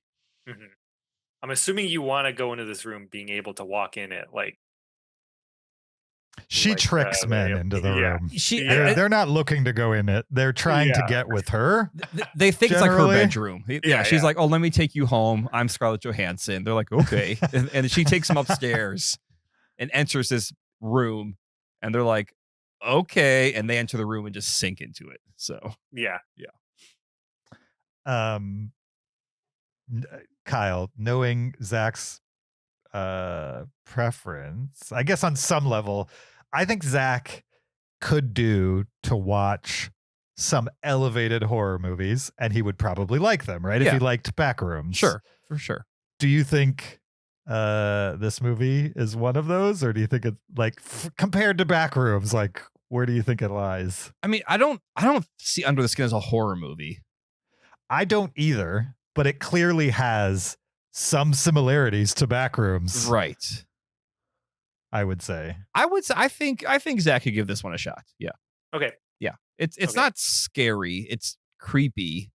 But there's definitely like an emotional story to it. It's I don't want to spoil it. Okay, I'm not spoil it. I don't want to give away kind of the hook of the movie. So because it's an interestingly made movie at the same time too. So. Yeah, just the way they made it is very unique. If you're gonna watch spoil it if we tell you, but right. If you're gonna watch it, talk to your dad and be like, and maybe James, you can decide whether you tell him beforehand how it's made or tell him after the fact how it's made. So yeah. James, what's your number 10? My number 10, and I immediately hate my list because I did not put that movie. That's all right. I'm drawing a blank on my list, and that is a great pick. The Under the Skin? Yeah. Absolutely. Yeah. That is a great pick. That is a very unique room when it comes to movies. My number 10 is Ferris Bueller's Room in Ferris Bueller's Day Off. Good pick also. Yeah. You don't spend a ton of time in there, but when I was a kid, this movie came out in 1986, so I was 9 years old when it came out. I don't remember seeing it in theaters. I watched it on VHS, so I was probably like 10 or 11 by the time I got to see it. But Ferris Bueller's Room was exactly what I imagined my room in high school would be. You know what I mean? Like, he just has posters all over the wall. He has band posters. He has like a Simple Mind poster on the wall and a British flag for no reason whatsoever, and a keyboard and like all these, cool teenage boy tchotchkes all over the place. Just the typical 80s teenager boy room. And also I thought Ferris Bueller was like the coolest guy that existed because he was so anti-parents and stuff like that, but like in a gentle way. I'm not going to say I idolized Ferris Bueller, but it sounds like you did. He was a little bit of a hero to me when I was that age. And so his room always intrigued me, just how well they created that room. And then he used a bunch of the things to like fool his parents into thinking that he was gone for the day and stuff like that. Very well integrated at moments across the film. My number 10. Yeah. My number 9 is The Backroom. All right. I picked that, but only for 5 minutes. Which one specifically? I need one room from the back room, please. No, just whatever point of the back rooms that I enter in. I want to spend 5 minutes in, and then I want to get out.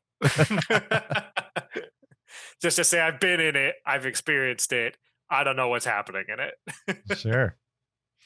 Nice. Since you mentioned quickly the back rooms, the non-spoiler, when Tweddle goes in there for the first time, and he just starts exploring it, I was like, dude, you gotta turn around quick. Like, you're gonna get lost so fast. Yeah. So, absolutely. Yeah, he just kind of like, what's around this corner? What's around this corner? I'm like, oh, this is a really bad idea. So, as I went on, I was like, I hope this scene doesn't last any longer because he's not making it back out if he goes. Right, because like I was even trying to keep track. I was like, okay, he took a left and then he took a right at the Christmas tree, and then and after I was like, I'm lost now too. I can't follow him anymore. So yeah. Okay. All right, so the back room is Yeah, your the number back 9. room. Perfect. What's your 9, Kyle? My number 9 is the bathroom from The Shining. The Shining is a hotel. Ah. There's a ton of great rooms in the hotel. Stanley Kubrick makes great rooms in general. I really tried to not just make this a Stanley Kubrick list. One more does appear on here, but I try to limit myself. But the bathroom in The Shining is just an awesome bathroom. It's blood red. It's got these mirrors. They're all backlit against like these white porcelain toilets and urinals and fixtures. And it's just such a unique looking space. It's also a big moment in the movie where Jack Nicholson's character sort of embraces the hotel, is probably the best way to put it. And just that, to me, that red bathroom is iconic. And every time I watch The Shining, it pops up. I'm like, man, that's a really awesome set design right there. And that just jumps out from that screen. Zach, have you seen The Shining? No. Okay. I know. That's, You could see that. You can could see The that. Shining. Yes. And it's elevated horror, I would Yes, say. for sure. Yeah. It never gets from I feel a like I gore, know from a, so much about that movie that nothing would scare me in it. I don't know. Watching it from beginning to end is very different than seeing little random things about it. For sure. Okay. I've seen that. I mean, that's my number 5 movie of all time. Seen a bunch of times. So there's still one moment that scares me that I do not look forward to that moment. And I think James probably knows what moment it is. So it's a moment that scares most people in that movie.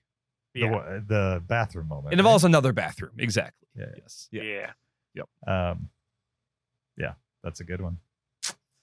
I had the same issue that Kyle did. I just brain dumped a bunch of stuff that I thought would, like, just from my memory that I thought could make the list, and like 4 of them were Kubrick movies. Yeah, right. It's just I was like I gotta just pick one of these and move on. That's a smart one. I couldn't pick one, but I get you though. So. Yeah. My number 9 is Kate and Micah's bedroom in Paranormal Activity, the first movie from 2007.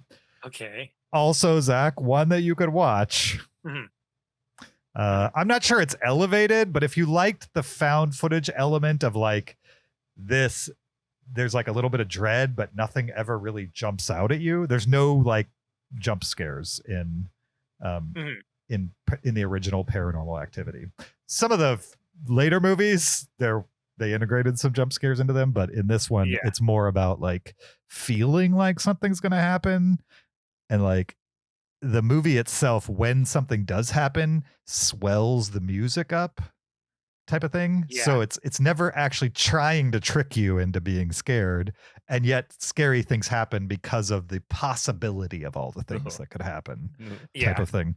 And so Paranormal Activity was made for almost nothing, became the most successful horror movie of all time because it was made for like literally like I don't even remember what it was, like nothing, practically, like under $100,000, like almost nothing, and then it made 100 million plus and spawned 5 or 6 sequels. Anyway, in the original movie, the vast majority of the movie is just a video camera that shows a bed and an open door to a hallway. And that's like, you're in this room for up until almost the end of the movie, essentially.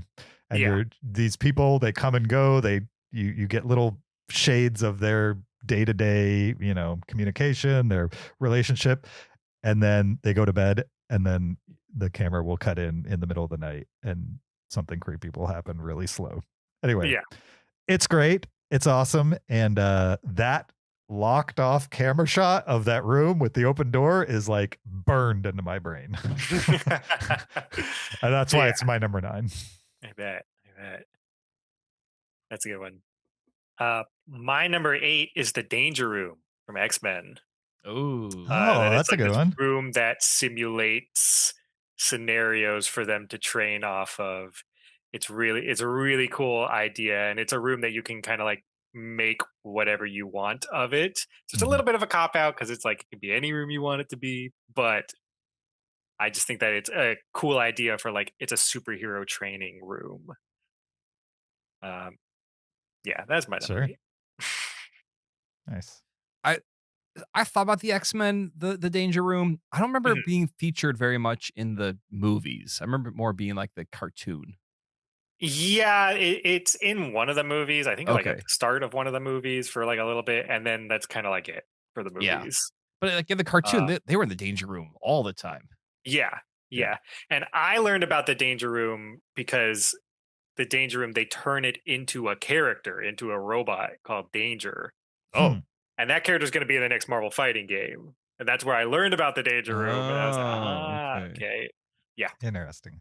Zach, have you played Marvel Snap at all? Marvel Sap? No. Okay. But I would try it. I would try. I love like card games. I had to delete it because I enjoyed it too much. Yeah. Yeah. So- It's like Hearthstone, but with Marvel characters. It is. Yeah. Yeah. It's a deck builder and the cards interact with each other. And yeah, it's I got like way too into it. I was like, this has to go. It's fun. It's really fun. But like they know how to make money. They know how to keep you hooked. Right. Yeah. So yeah. Yeah, absolutely. Sure. All right. My number 8 is Catherine Deneuve's bedroom from The Umbrellas of Cherbourg. This Okay. is a 1964, maybe 1964 French film, and it's about a it's a romance movie about this woman and this guy she falls in love with, and he goes off to war, and things happen, and it's her dealing with that. But this whole movie is told in song. It's a musical, but it's not like a Wicked musical. They don't break out into song. Literally, the entire movie is spoken in a sing-song dialogue, where there's really no choruses, there's no bridges. They're just talking in a sing-song way the entire time, and there's little motifs to come back and forth, but it's not like a song or anything like that. Anyway, it's a super interesting presentation in that, but also it's one of the most colorful movies I've ever seen. And especially every room in this movie has incredibly bright, loud, awesome wallpaper. And especially the main character's room, her wallpaper is like bright purple with like this gold intricate pattern into it. And every time she goes in there, I'm just like staring at the walls of this room. Like, man, I would love one accent wall of just that wallpaper somewhere in my house because it's so cool looking. So yeah, I mean, I think anyone can watch Umbrellas of Cherbourg. It's in French. It's a musical, but it's so visually awesome. Yeah. Yeah, I've seen that movie as well. I watched it because it was an inspiration for La La Land. Yes. And it just a very cool looking movie in general. Yep. The plot I don't really remember, to be honest, but I do remember the visuals and the fact that it's like from the 60s, right? Early 60s. Maybe? Yeah, 64. Yes. Yeah. Yep. It just it's a movie that pops. Like the visuals for it just feel very unique for the time, for any time really. It has its own look and feel for sure. I'm a sucker for Technicolor too. Yeah, very vivid. Very vivid. Yeah, I think it's because like Disney was doing Technicolor a bunch when I was a kid. So so the colors are like so maxed out that it's not reality anymore. No, it's great though. Yeah. So. Speaking of not reality, my number 8, the Emerald Throne Room from the original Wizard of Oz from 1939. That's good. Yeah. This is when they get to Emerald City, what's her name? Dorothy. Dorothy and her crew of misfits get to the Emerald City, and then they go see the wizard in his green emerald throne room. And he kind of fronts as like a much bigger entity than he really is, which is just a man. Yeah, I mean, I watched this movie as a kid. Always remembered enjoying it. Then when I, got my own agency, I bought it on VHS and then DVD and then Blu-ray, and now I have it on 4K, and it's never left me. I like this movie a lot. Mm-hmm. It's a musical. Mm-hmm. I don't typically like classic musicals, but this one has stuck with me for sure. And as far as like film history, probably one of my most important movies, I would say. Like I when I watch new movies, I see Wizard of Oz in a lot of them. You know what I mean? I feel like that's the first one to kind of break some of these formulas open, and then other people have been riffing on some version of Wizard of Oz over time. I'm sure Wizard of Oz was inspired by things that came before it and stuff like that, but as far as my markers go, this is a strong one. My number 8. James, I watched Wicked for Good last night. Yeah. It's so boring. I saw it too. The first one I was okay with. Yeah, first one I wasn't kind of liked. Yeah. It wasn't crazy, but I wasn't upset about it or Yeah. anything. The second one was just so nothing. They're just like rushing to the end of Wizard of Oz. It just felt like we got to set all the pieces up to make these two movies collide. I was like, oh, this is so silly. So Yeah. All right. Zach? My number 7 is the Mos Eisley Cantina. Ooh. Oh, that's a great pick. Mostly, I just want to sit there. I want to hear the music. I want to eat some alien food. I want to get in a fight with an alien that I don't understand what they're even saying to me, like that. I love being in that. I love going to the Star Wars area at Hollywood Studios. Yeah, Galaxy's Edge. Yeah. Galaxy's Edge. There's a cantina there. And that's my favorite part in all of Galaxy's Edge. That cantina is super cool to be in. Just experience. It really does feel kind of like just a social hub in the middle of this big amusement park. Right. Sure. And it is probably the best at making you feel like you're just living in a Star Wars area at that moment. So I want to go to Mos Eisley. Absolutely. Fun fact. Kyle and I have been to that bar at Disney World together. Yeah. Yep. Oh yeah. Yeah. Last January, last year. It's great. Did you guys get the charcuterie board? We did. Yes. I did too. It was too weird, man. I only ate like a third of the stuff on that thing. It was fun, but we were there on a very busy day and they had us sitting with other people. And the other people were fine, but it's just weird when you're at a table. Oh, that's right. We were sharing our table and but I still had a good time though. It was fine. Yeah. It was fine. Yeah. But Galaxy's Edge was a blast in general. Yeah. I love from that trip. So we went there with my son and my friend Gene and his son. And I wanted a picture of me, James, and Gene by the Millennium Falcon. So I gave Galen the camera and he like walked to the other end of the pavilion because he wanted to get like the entire Millennium Falcon in the picture. So it's like this picture of the Millennium Falcon and then there's like you, me, or James, myself, and my friend like, barely underneath it. I was like, well, that is a picture of us here. So amazing. Yeah, it's like maybe he's gonna zoom in. I'm not sure. Cantina, great pick. Wish I thought of that one. My number 7, I don't know if this is a room, but I'm gonna count it as a room. It's the construct from the Matrix. That's the giant white infinite space that they enter before they enter the actual Matrix. Now I know the construct can be kind of anything, but when they're just in that white space, sometimes there's the chair and the TV's in there. There's the great scene where Neo asks for guns, lots of them, and like a train, all these guns, rows of guns rush by him. And I just think it's such a cool visualization of like what it's like to enter a computer program.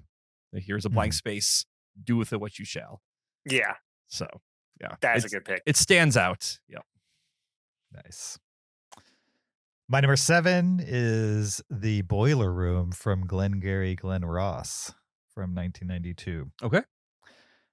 Which is a movie about salespeople, right? Like phone salespeople, essentially.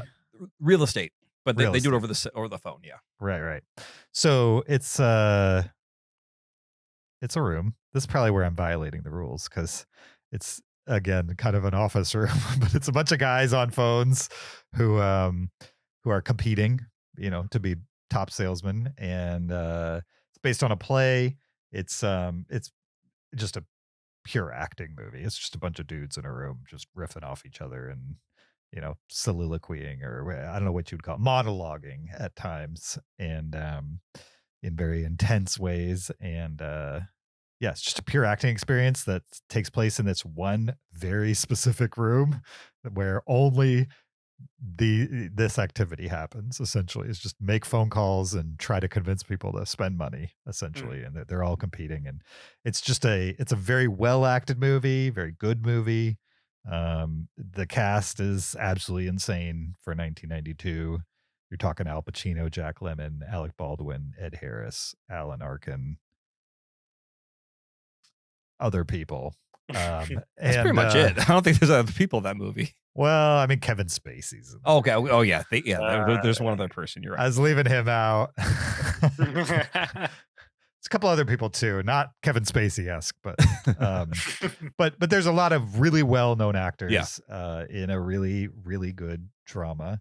And the vast majority of the movie takes place in that boiler room. So my number 7. Cool. My number 6 is Pee Wee Herman's Kitchen from Okay. Pee Wee's Big Adventure, only because Oh. I want to be there and see the Rube Goldberg breakfast making machine in action in person. And I want the music to be playing while I'm watching it. Sure. Because that's like the most memorable scene for me from that movie. Absolutely. And I saw the movie when I was a little kid, and that's what, like, that movie is probably the best way to get your kid interested in engineering Yeah. or anything like that from an early age. See Pee Wee Herman's weird machine that he made that fries Sure. eggs and toast. There's a couple good rooms in that movie for sure. Yeah. Lots I of good. didn't even consider that movie. His like but, bathroom, the window isn't actually a window outside, it's just a fish tank. Oh yeah. That's- Well, even when you go to like what's the name of the guy that wants to be his friend but like he doesn't like him? Oh, I don't Francis? remember. Francis. Okay. Like Francis's bathroom. Yeah. It's just like a giant pool. Yeah. Remember that? Yeah. It's like a green tiled room. Like Yeah. there's just a lot of visually interesting rooms in that movie. Yeah. What's with 80s movies and the Rube Goldberg breakfast machine? Because it's in Pee Was there Wee's. another one? It's in Back to the Future. Yes. And it's also in Honey, I Shrunk the Kids. yeah. Okay. I don't know.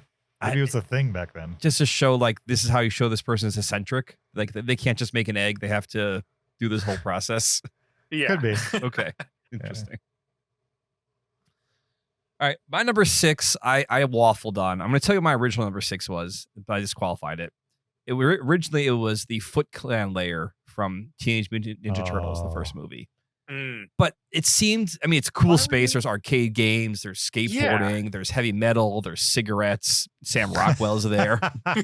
But it felt too much like a building. I was like, I don't know if I can call this a room.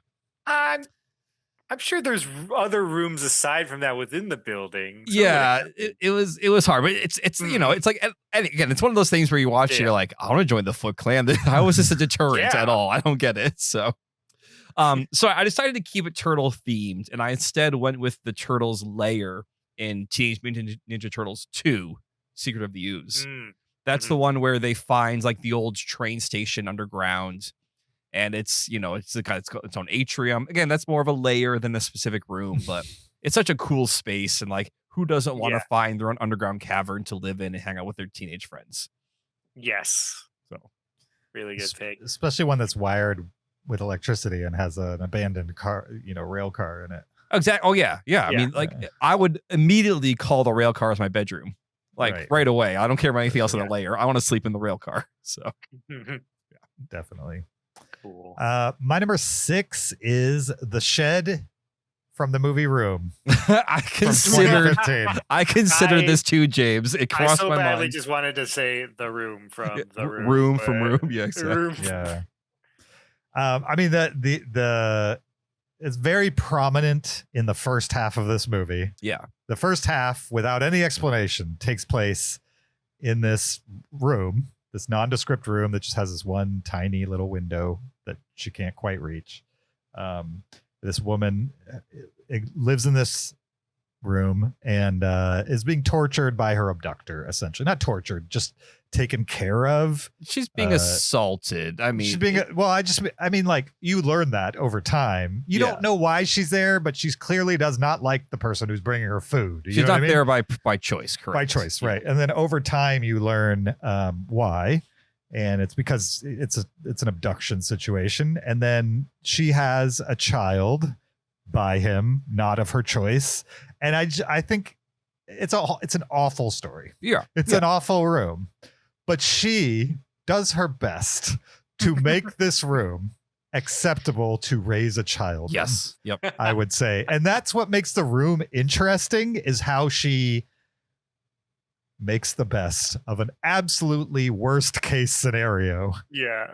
As far as how you would want to raise a child. And so the room, not to be cliched, is a little bit of a character in the story, I would say. And and it's essential to telling not only the first half of the movie, but also the second half, which is just kind of like her spoiler alert. I halfway want to through spoil the it. I want movie. to spoil it. Don't spoil it. Okay, I won't spoil it. Nope. Let's just say the room doesn't exist through the whole movie, but it's necessary to set up what happens in the back of the movie. Yeah. I'll leave it there. But it's very memorable room. I thought of this immediately. Wasn't sure I would put it on the list just because it's a really awful room. But also, she makes the best of it. My number 6. James, when I was justifying to myself before I took off my list, it was the exact same reason. It was like the room's importance to her and making it a place to raise this child. And that's why it's, a memorable room for sure. Yeah. My number 5, Kyle, you hit the nail on the head. My number 5 is Doc Brown's Garage. Oh, yeah. Only because I want to see the Rube Goldberg, the little food dispenser for Einstein. Yeah. All the clocks that he has in the room to keep track of time. I want to mess around with a giant amp. But I'm not going to break it like Marty because I listen. Sure. And he has that model of the city too. Yeah. That's really cool. And in his garage, that's where the time machine was, under the tarp. Yeah. That's where he started. So I'd be able to look around the time machine. Until he drove it into the back of a semi and then waited in there for Marty to show up so he could then back out. Yeah. Have there been any good Back to the Future movie or video games or anything? There was a Telltale game. Yeah, I remember that. All right. But that's like barely a video game, right? Kind of. It counts. Are those the ones where you're just like kind of making choices? Yeah, it's more like visual novel. It's like choose your own adventure. Kind of, yeah. But it's not though, right? It's not choose your own adventure. It's like hit a button at the right time to get to the next scene. No, it's more about like figuring out you've got to get through this scenario. What places do you have to go that you've already been to get things from those places in order to come back and keep advancing? It's like a Lucasfilm game, like Monkey Island or like Sam and Max. It's like that where it's not so much choose your own adventure, but it's a puzzle game. You got to make dialogue choices and stuff like that. That's it. That's my number 5. All right. Good one. My number 5 is my other Kubrick pick.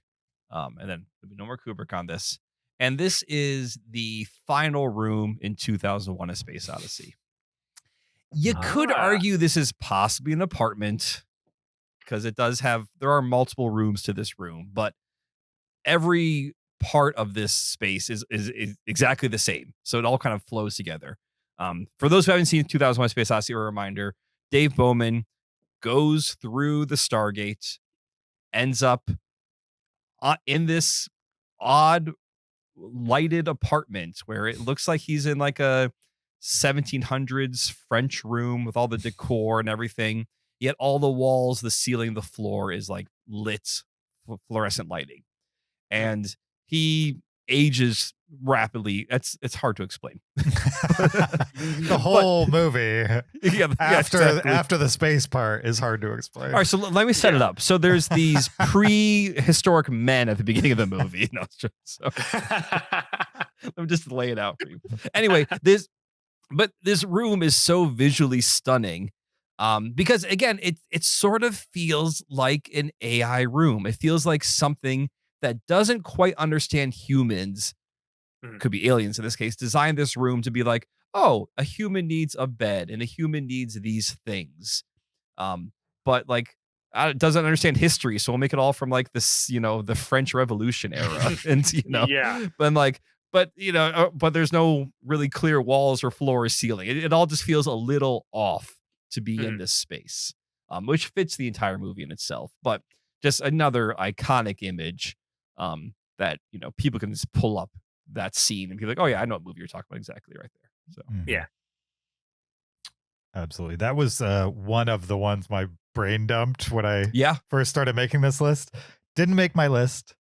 The one Kubrick movie I picked for my number 5, and then I have no more Kubrick, is The War Room in Dr. Strangelove. I consider that one too, but I was like, I can't, Yeah. I can't do this all with Kubrick. So The War Room and Dr. Strangelove was the one that won for me. Yep. Good And choice. it's just because between that and I forget his name, but the guy who's riding the bomb. Oh, Slim Pickens. Shot. Yeah. Even if you've never seen Dr. Strangelove, you've probably seen those two visuals. Right. Because they're just so kind of like, at least at the time, nobody had really, at least with the War Room, nobody had depicted something like that, basically. Also, like the black and white starkness of it, the voluminous nature of that room, the fact that real war rooms don't look anything like that. They look like little broom closets, you know what I mean? For the most part. They look at Mar-a-Lago with some tarps hanging in the background. Right, exactly. Real war rooms just do not compare to Kubrick's imagination of what a war room would look like. And I'm cool with it because the War Room in Doctor Strangelove is iconic for a reason. It's very spectacular, unrealistic, but kind of what you would imagine if like the world's superpowers sat around a table and, you know, discussed things or whatever. Yeah, it's good. My number 5. Do you want to know some ridiculous trivia about the War Room? I would love to. So There's the some movie's in ridiculous black trivia. and white, as you mentioned. Kubrick designs that huge table in the War Room to be covered in green felt, like a poker table. Okay. Because he was like, here's all the world's powers playing poker with the future of mankind. Oh, so he kind of he saw it as like the world's biggest poker table. Exactly. Yep. Right, Interesting. because they're all bluffing throughout and upping all the ante. So again, like he knew it was gonna be black and white, but he still made it, you know, green on set to represent that. Sure. So Interesting. I wonder if you look at it, you can actually see like the felty fuzziness quality of the table. that's a great question. Let's pop I into never- 4K and I'll let you know. Yeah. Now you have a reason to rewatch it again. Oh, Kyle. yeah. How many times have you seen Doctor Strangelove in your life? I mean, less than 10. I mean, that's still more than most people. Yeah. For sure. It's Which Kubrick movie have you seen the least, and how many times have you seen that one? well, it's got to be Killer's Kiss. And how I've many seen times have you seen that? Once. Only once. Okay. Yeah. I think every other Kubrick movie, including his very first one, Fear and Desire, I've seen twice at least. Are you against seeing Killer's Kiss again, or is it just you just haven't seen it? I've seen it. Not enough stood out to be like rewatchable. Sure. Like I rewatched Fear and Desire because I didn't like it the first time, and I was like, well, maybe I missed something. Like maybe I need to. So I saw it a second time. Like I still don't like this. I've only seen Eyes Wide Shut 2 or 3 times. So of like the Kubrick canon, that's probably the one I need to rewatch some more. So the others probably have more than 2 or 3 times. Oh no, sorry, Lolita I've only seen once. Also, I forget about Okay. Lolita. That's that was a oneer. So I don't really remember Lolita. That's the one that I have no memory of. it's Really. it's weird because you've got Peter Sellers doing like, I'm gonna play 3 different characters in this movie. And you're like I don't need Pink Panther Peter Sellers in Lolita. Interesting. Yeah. Sure. I forget about Lolita too, that's a Kubrick movie. It just doesn't stand out like his other ones do. Yeah. All right. Yeah, that was your number it my 5. We're turn? on to, your number 5 was the War Room. We're now on. Yeah. We're on My Zach's number number 4. 4. Yep. Yes. Exactly. My number 4. Wait, I didn't do my number 4. Oh, I do it after you guys. You do that. You go last, James. Yeah. I My know how number this 4 works. is assuming I'm toy sized Andy's room from Toy Story. Oh yeah, I'll accept. Yeah. Because it would be cool to be exploring that space from the eyes and like from the size of a toy. And it's also another thing that you kind of get to do that at Disney World, because they have the whole Toy Story section and everything's kind of built to make you feel like you're toy sized. But I just want to be in that specific room because Andy has a lot of toys that I wish I had when I was a kid, and it would be cool to be interacting with them at their size. Sure. Zach, tell us more about the toys your dad didn't buy you when you were a kid. I just got a normal Slinky and not a Slinky dog. Oh, and that just felt man. like such a disappointment. Jeez, come on, James. What were you? I know, right? He got me like a PS4 instead. What the? You know, PS4 that can break and become obsolete, but no, it's not obsolete ever. I Sleep guarantee you, dog. Zach did not want for toys. Trust No, me. I did not. I may have missed a couple, but he had plenty in their place. Good. Oh, good. That's it. That's my number 4. Sure. My number 4 is rather simple, but it's just a space I think is really cool, and that is Wayne's basement from Wayne's World. Oh, that's a good one too. Yeah, it's just it looks like the kind of basement you want to hang out with your friends in high school. Sure. It's got like the wood paneling. There's the really cool couch with the blankets on there. There's a guitar in the corner if you want to jam, like a TV, a VCR. It's just like both the sketch and the movie just captured the cool 90s basement so well in Wayne's World. I'm like, yeah, I just want to go hang out in that basement with a bunch of friends. I mean, you've got a basement. Why don't you just recreate it? I got the wood paneling already, so that's Sure. that's going on. Got the posters. I need like the knit Afghans for the couch. That's what I'm missing. So Yeah, and I think your couches are a little nicer than theirs too. So you might have to go get some grungy old, flannel couches. yeah, I need to dumb down. I need to go to like St. Vinny's and get some couches from there. So Right. Yep. Right, for sure. That's a good one. This list is hard. There's so many good ones. A lot of the ones you guys are saying, I was like, that should have made my list. But Yeah. I don't know what I would bump either because I Me too. like my list at the same Yeah, time. no, it's just kind of like what came to me in this moment. And Yeah, Yeah. for sure. Yeah. My number 4, finally, we've all been anticipating it. The jury deliberation room from 12 Angry Men. what a cinephiles. That's almost as bad as The Apartment from 2001: A Space Odyssey. Sure. This is from 1957, and the bulk of the movie is just these 12 guys in a jury deliberation room. And what that movie does with that one room is crazy. I mean, it's all based mostly on the performances of the 12 actors in the room, but you exist in that room for like a solid hour and a half, and it never ceases to kind of be riveting how they like angle the camera, move around the room. It's all on I don't know if they call it tripods, because back then I don't know what they used, but the camera back then, it's not handheld cameras. It's all, static shots, but the movie has an energy to it, despite the fact that you're in a relatively small room full of 12 people. And just a really well-made movie from the 50s. Good performances. Setting was exactly what it needed to be. And a little claustrophobic at the same time. A little bit of a pressure cooker due to the size and shape of the room. And that's why it's just one that immediately came to my brain when I thought of rooms that mattered in movies that I like. And that's why it's my number 4. Do you want to know a fun fact about that room? I can't wait. So that's in black and white, correct? Yes. But the table was covered in green felt because they were playing poker. No, I'm joking. Sure.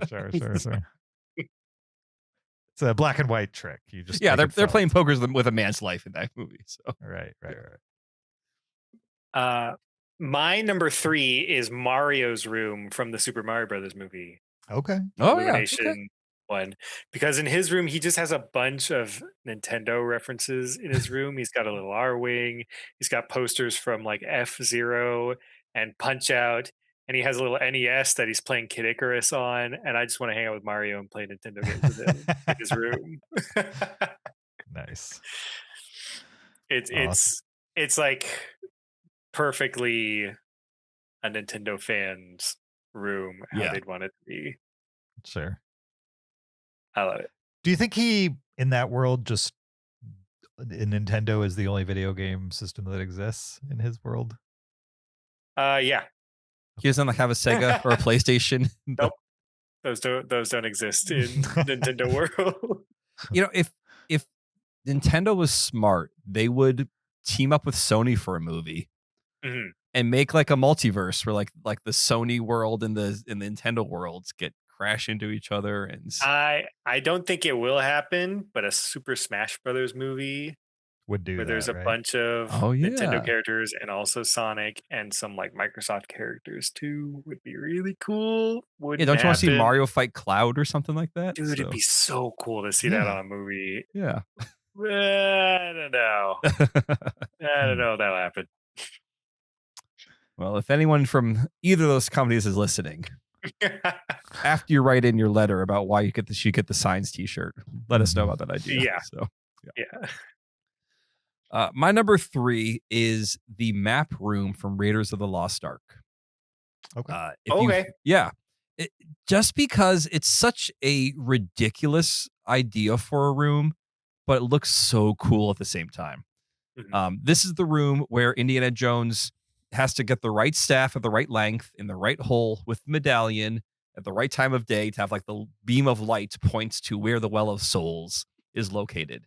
And it's so convoluted, the idea of like, you need this staff with this medallion with this rod, but it's just such a neat room too. Like that there's just this room in the middle of a cave or in the out of a temple that's just a map of the city.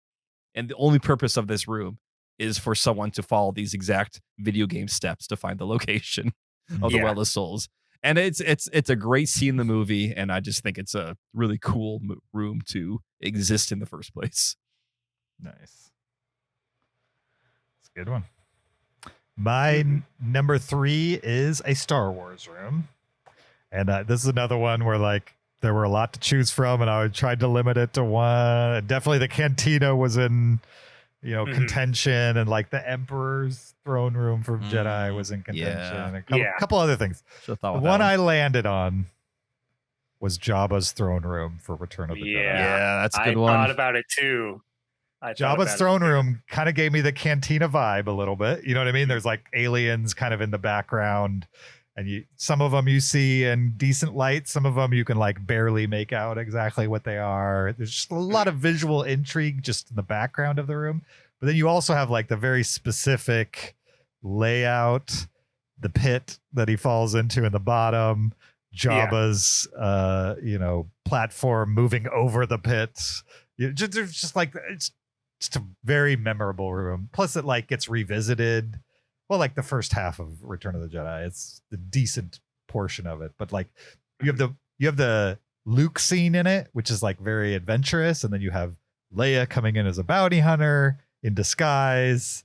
You have the first view for that movie of like Han Solo being stuck in carbonite, which is a corner of the room. It's just lots of cool stuff that I love happening in Jabba's throne room from that third Star Wars movie.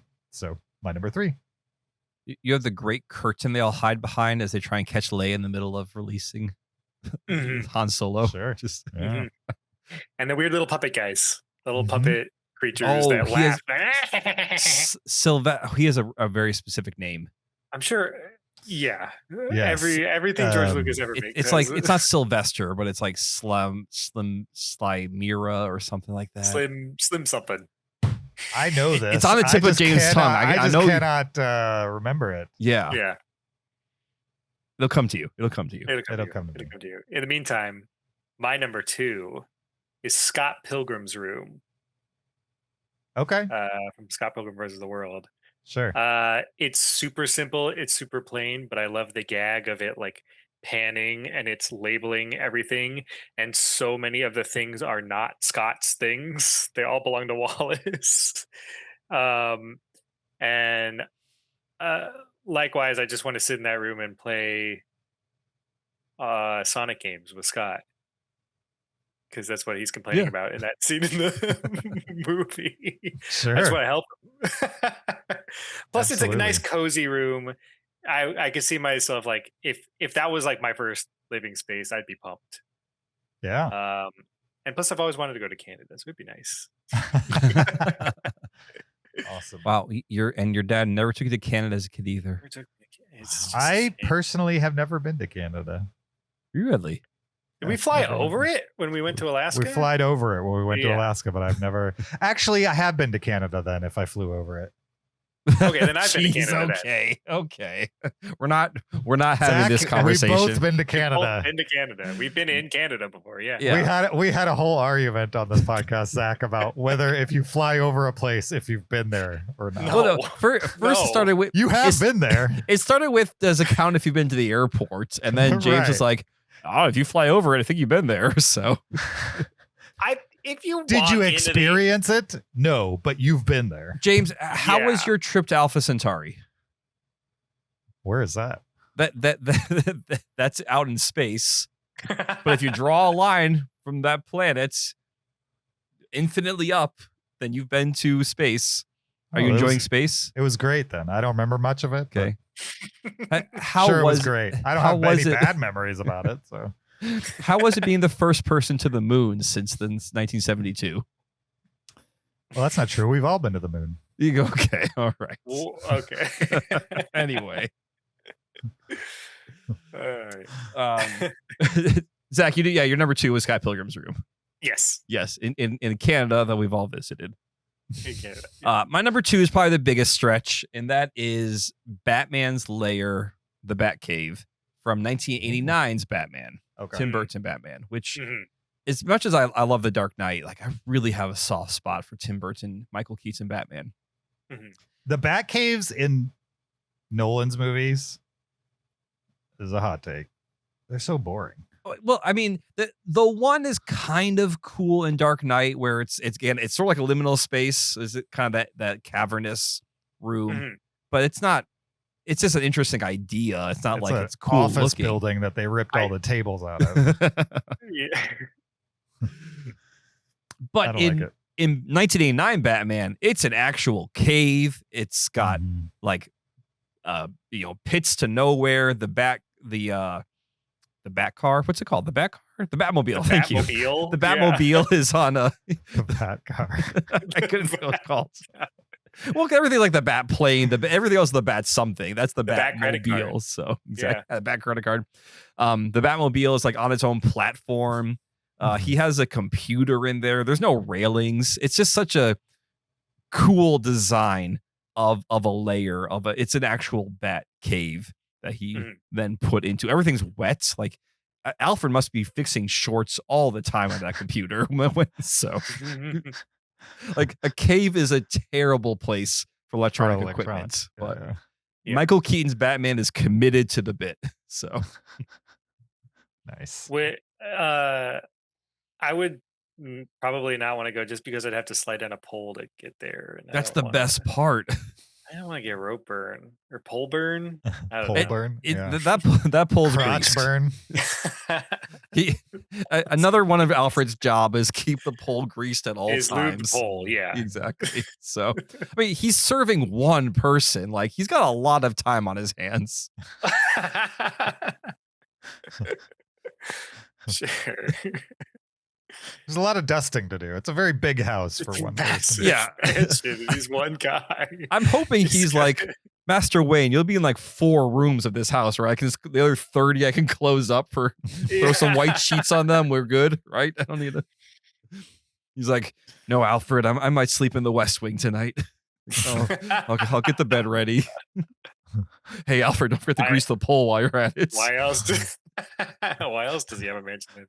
Exactly. James. Oh, Yeah, my you're turn. good. Yeah, what's your number 2? My Salacious Crumb, by the way. Salacious Crumb. That's right. Nice job. Yeah. For the record, I looked it up. I'm less impressed now. Sure. I just want to be honest here. No, you can give me props, but I did look it up. Okay. My number 2 is from 1971, and it's The Chocolate Room from Willy Wonka and the Chocolate Factory. I thought about that one too. Yeah. Which is, if you've seen the movie, which you probably have, it's the first room they go into when they start the factory tour, essentially. It's the big room with all the chocolate flowers and lollipops, and everything in the room is chocolate.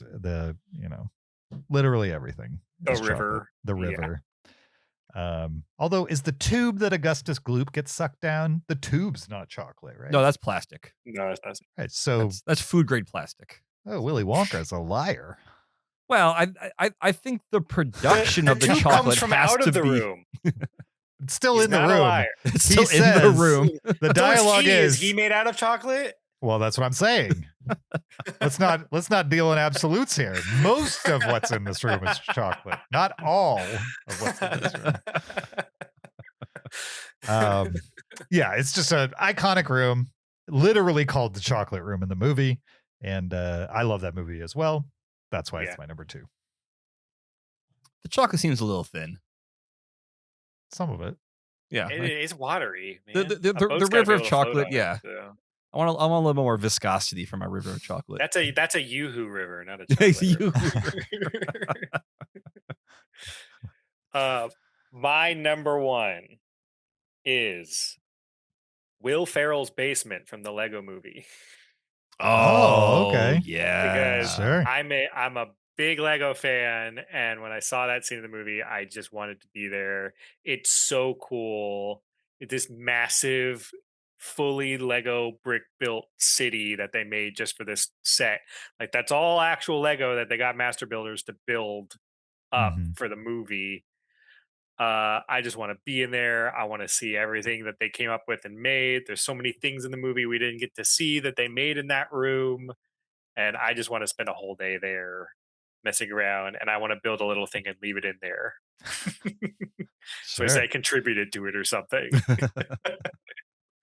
Did anybody here see the second Lego movie? I did. it. Yeah, I never saw it. Should I watch it? it's You could watch it. watchable. Yeah, Okay. Yeah. You could watch it. You don't have to watch it, but you could watch it. I found Lego Batman to be pretty annoying. yes, I think that's what turned me off. I agree. Lego Batman is a sensory assault.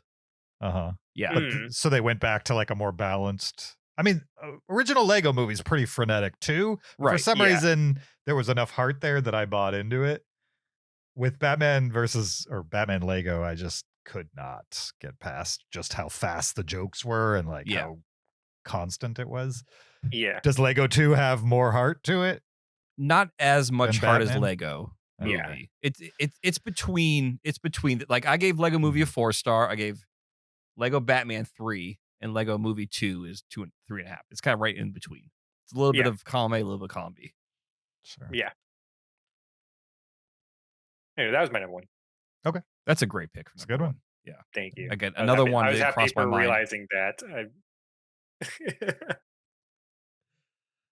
My number 1 is very much in line with James' number 10, as in this was a bedroom that I wanted when I was a kid. And this is Tom Hanks' loft from Big. Oh yeah. Oh yeah. Yeah. So Tom Hanks in Big, he's like plays a 12. Well, he doesn't play 12-year-old. His character is a 12-year-old who wishes to be big and wakes up as Tom Hanks one day. And he enters the corporate world and gets his own studio apartment in like New York City. And he just decorates it how any kid would decorate it, their own space. So he's got like a trampoline, bunk beds, pinball machines, random toys, a Pepsi machine in there, which doesn't need quarters because he rigged it that way. And it's just, it is the coolest room that I wanted as an adult. And also as a kid, I was like, of course I want to live in this loft and bounce on a trampoline and have everything I want in one space. Yeah. So yeah, absolutely. It's the coolest bedroom. You can't go wrong with Tom Hanks' loft. That's a good pick. Definitely. That. My number 1, and I believe the only aforementioned pick here, the only pick that we duplicated. We have like a double. I don't think we've duplicated yet. No. Until right now, because my number 1 movie room, aka Rooms and Movies, is Andy's room from Toy Story. All right. Cool. From Yeah, 1995. I mean, I feel like that this is the definition of what this list is, because it's like almost the entire movie takes place in that room. Yeah. All the characters exist in that room. The room is interesting. Like the perspective on that room is interesting. Also, when I saw it, it was the first 3D animated movie I had ever seen. It was the first 3D animated movie anyone had ever seen. Exactly. Okay. Yeah. And so it's a movie that probably couldn't have existed in a live action movie at the time.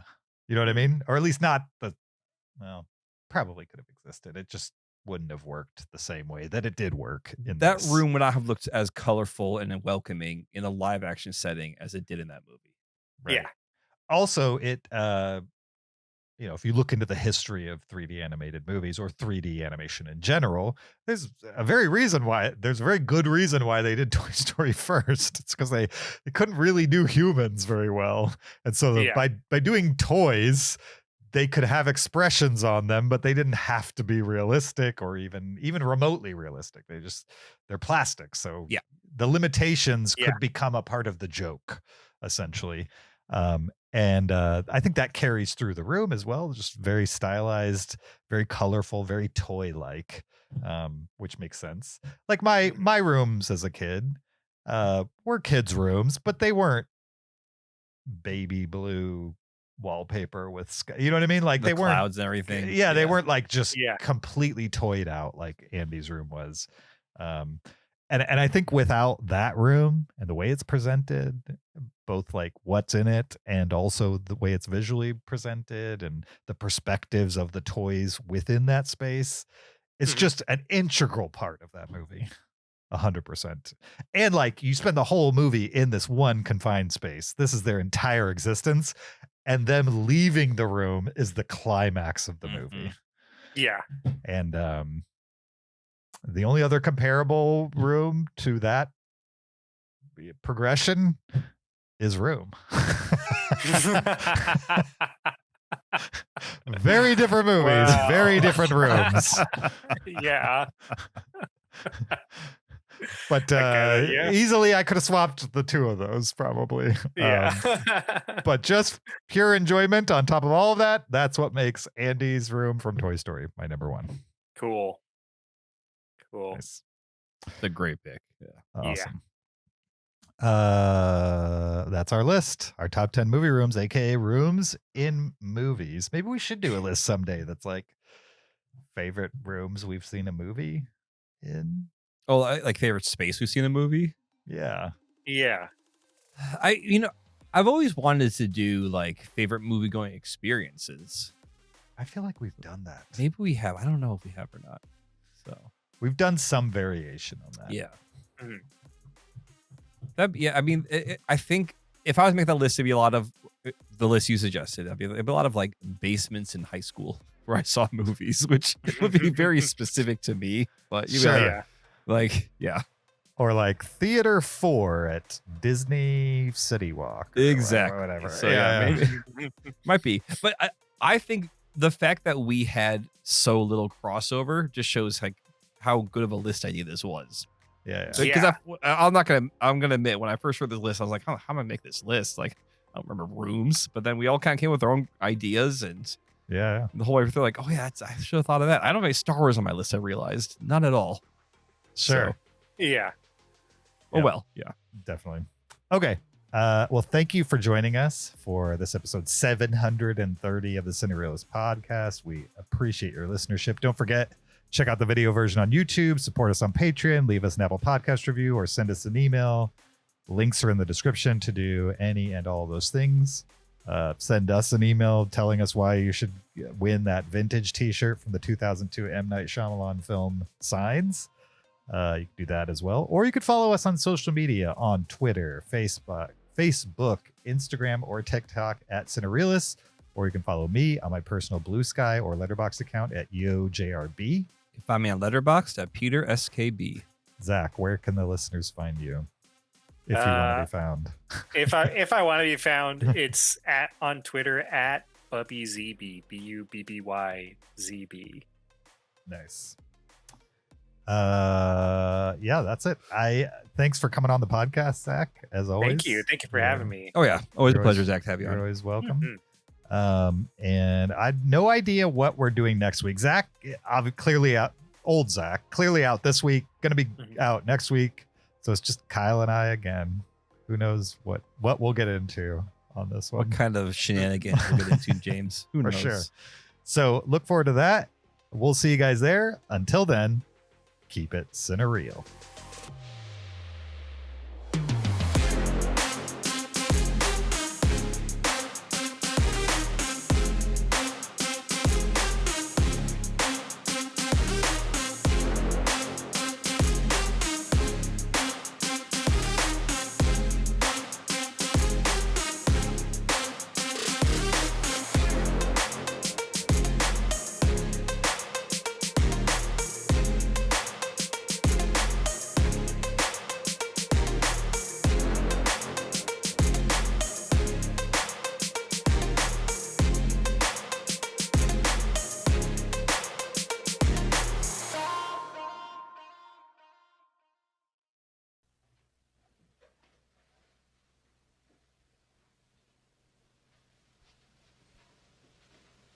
You're still here? It's over. Go home. Go.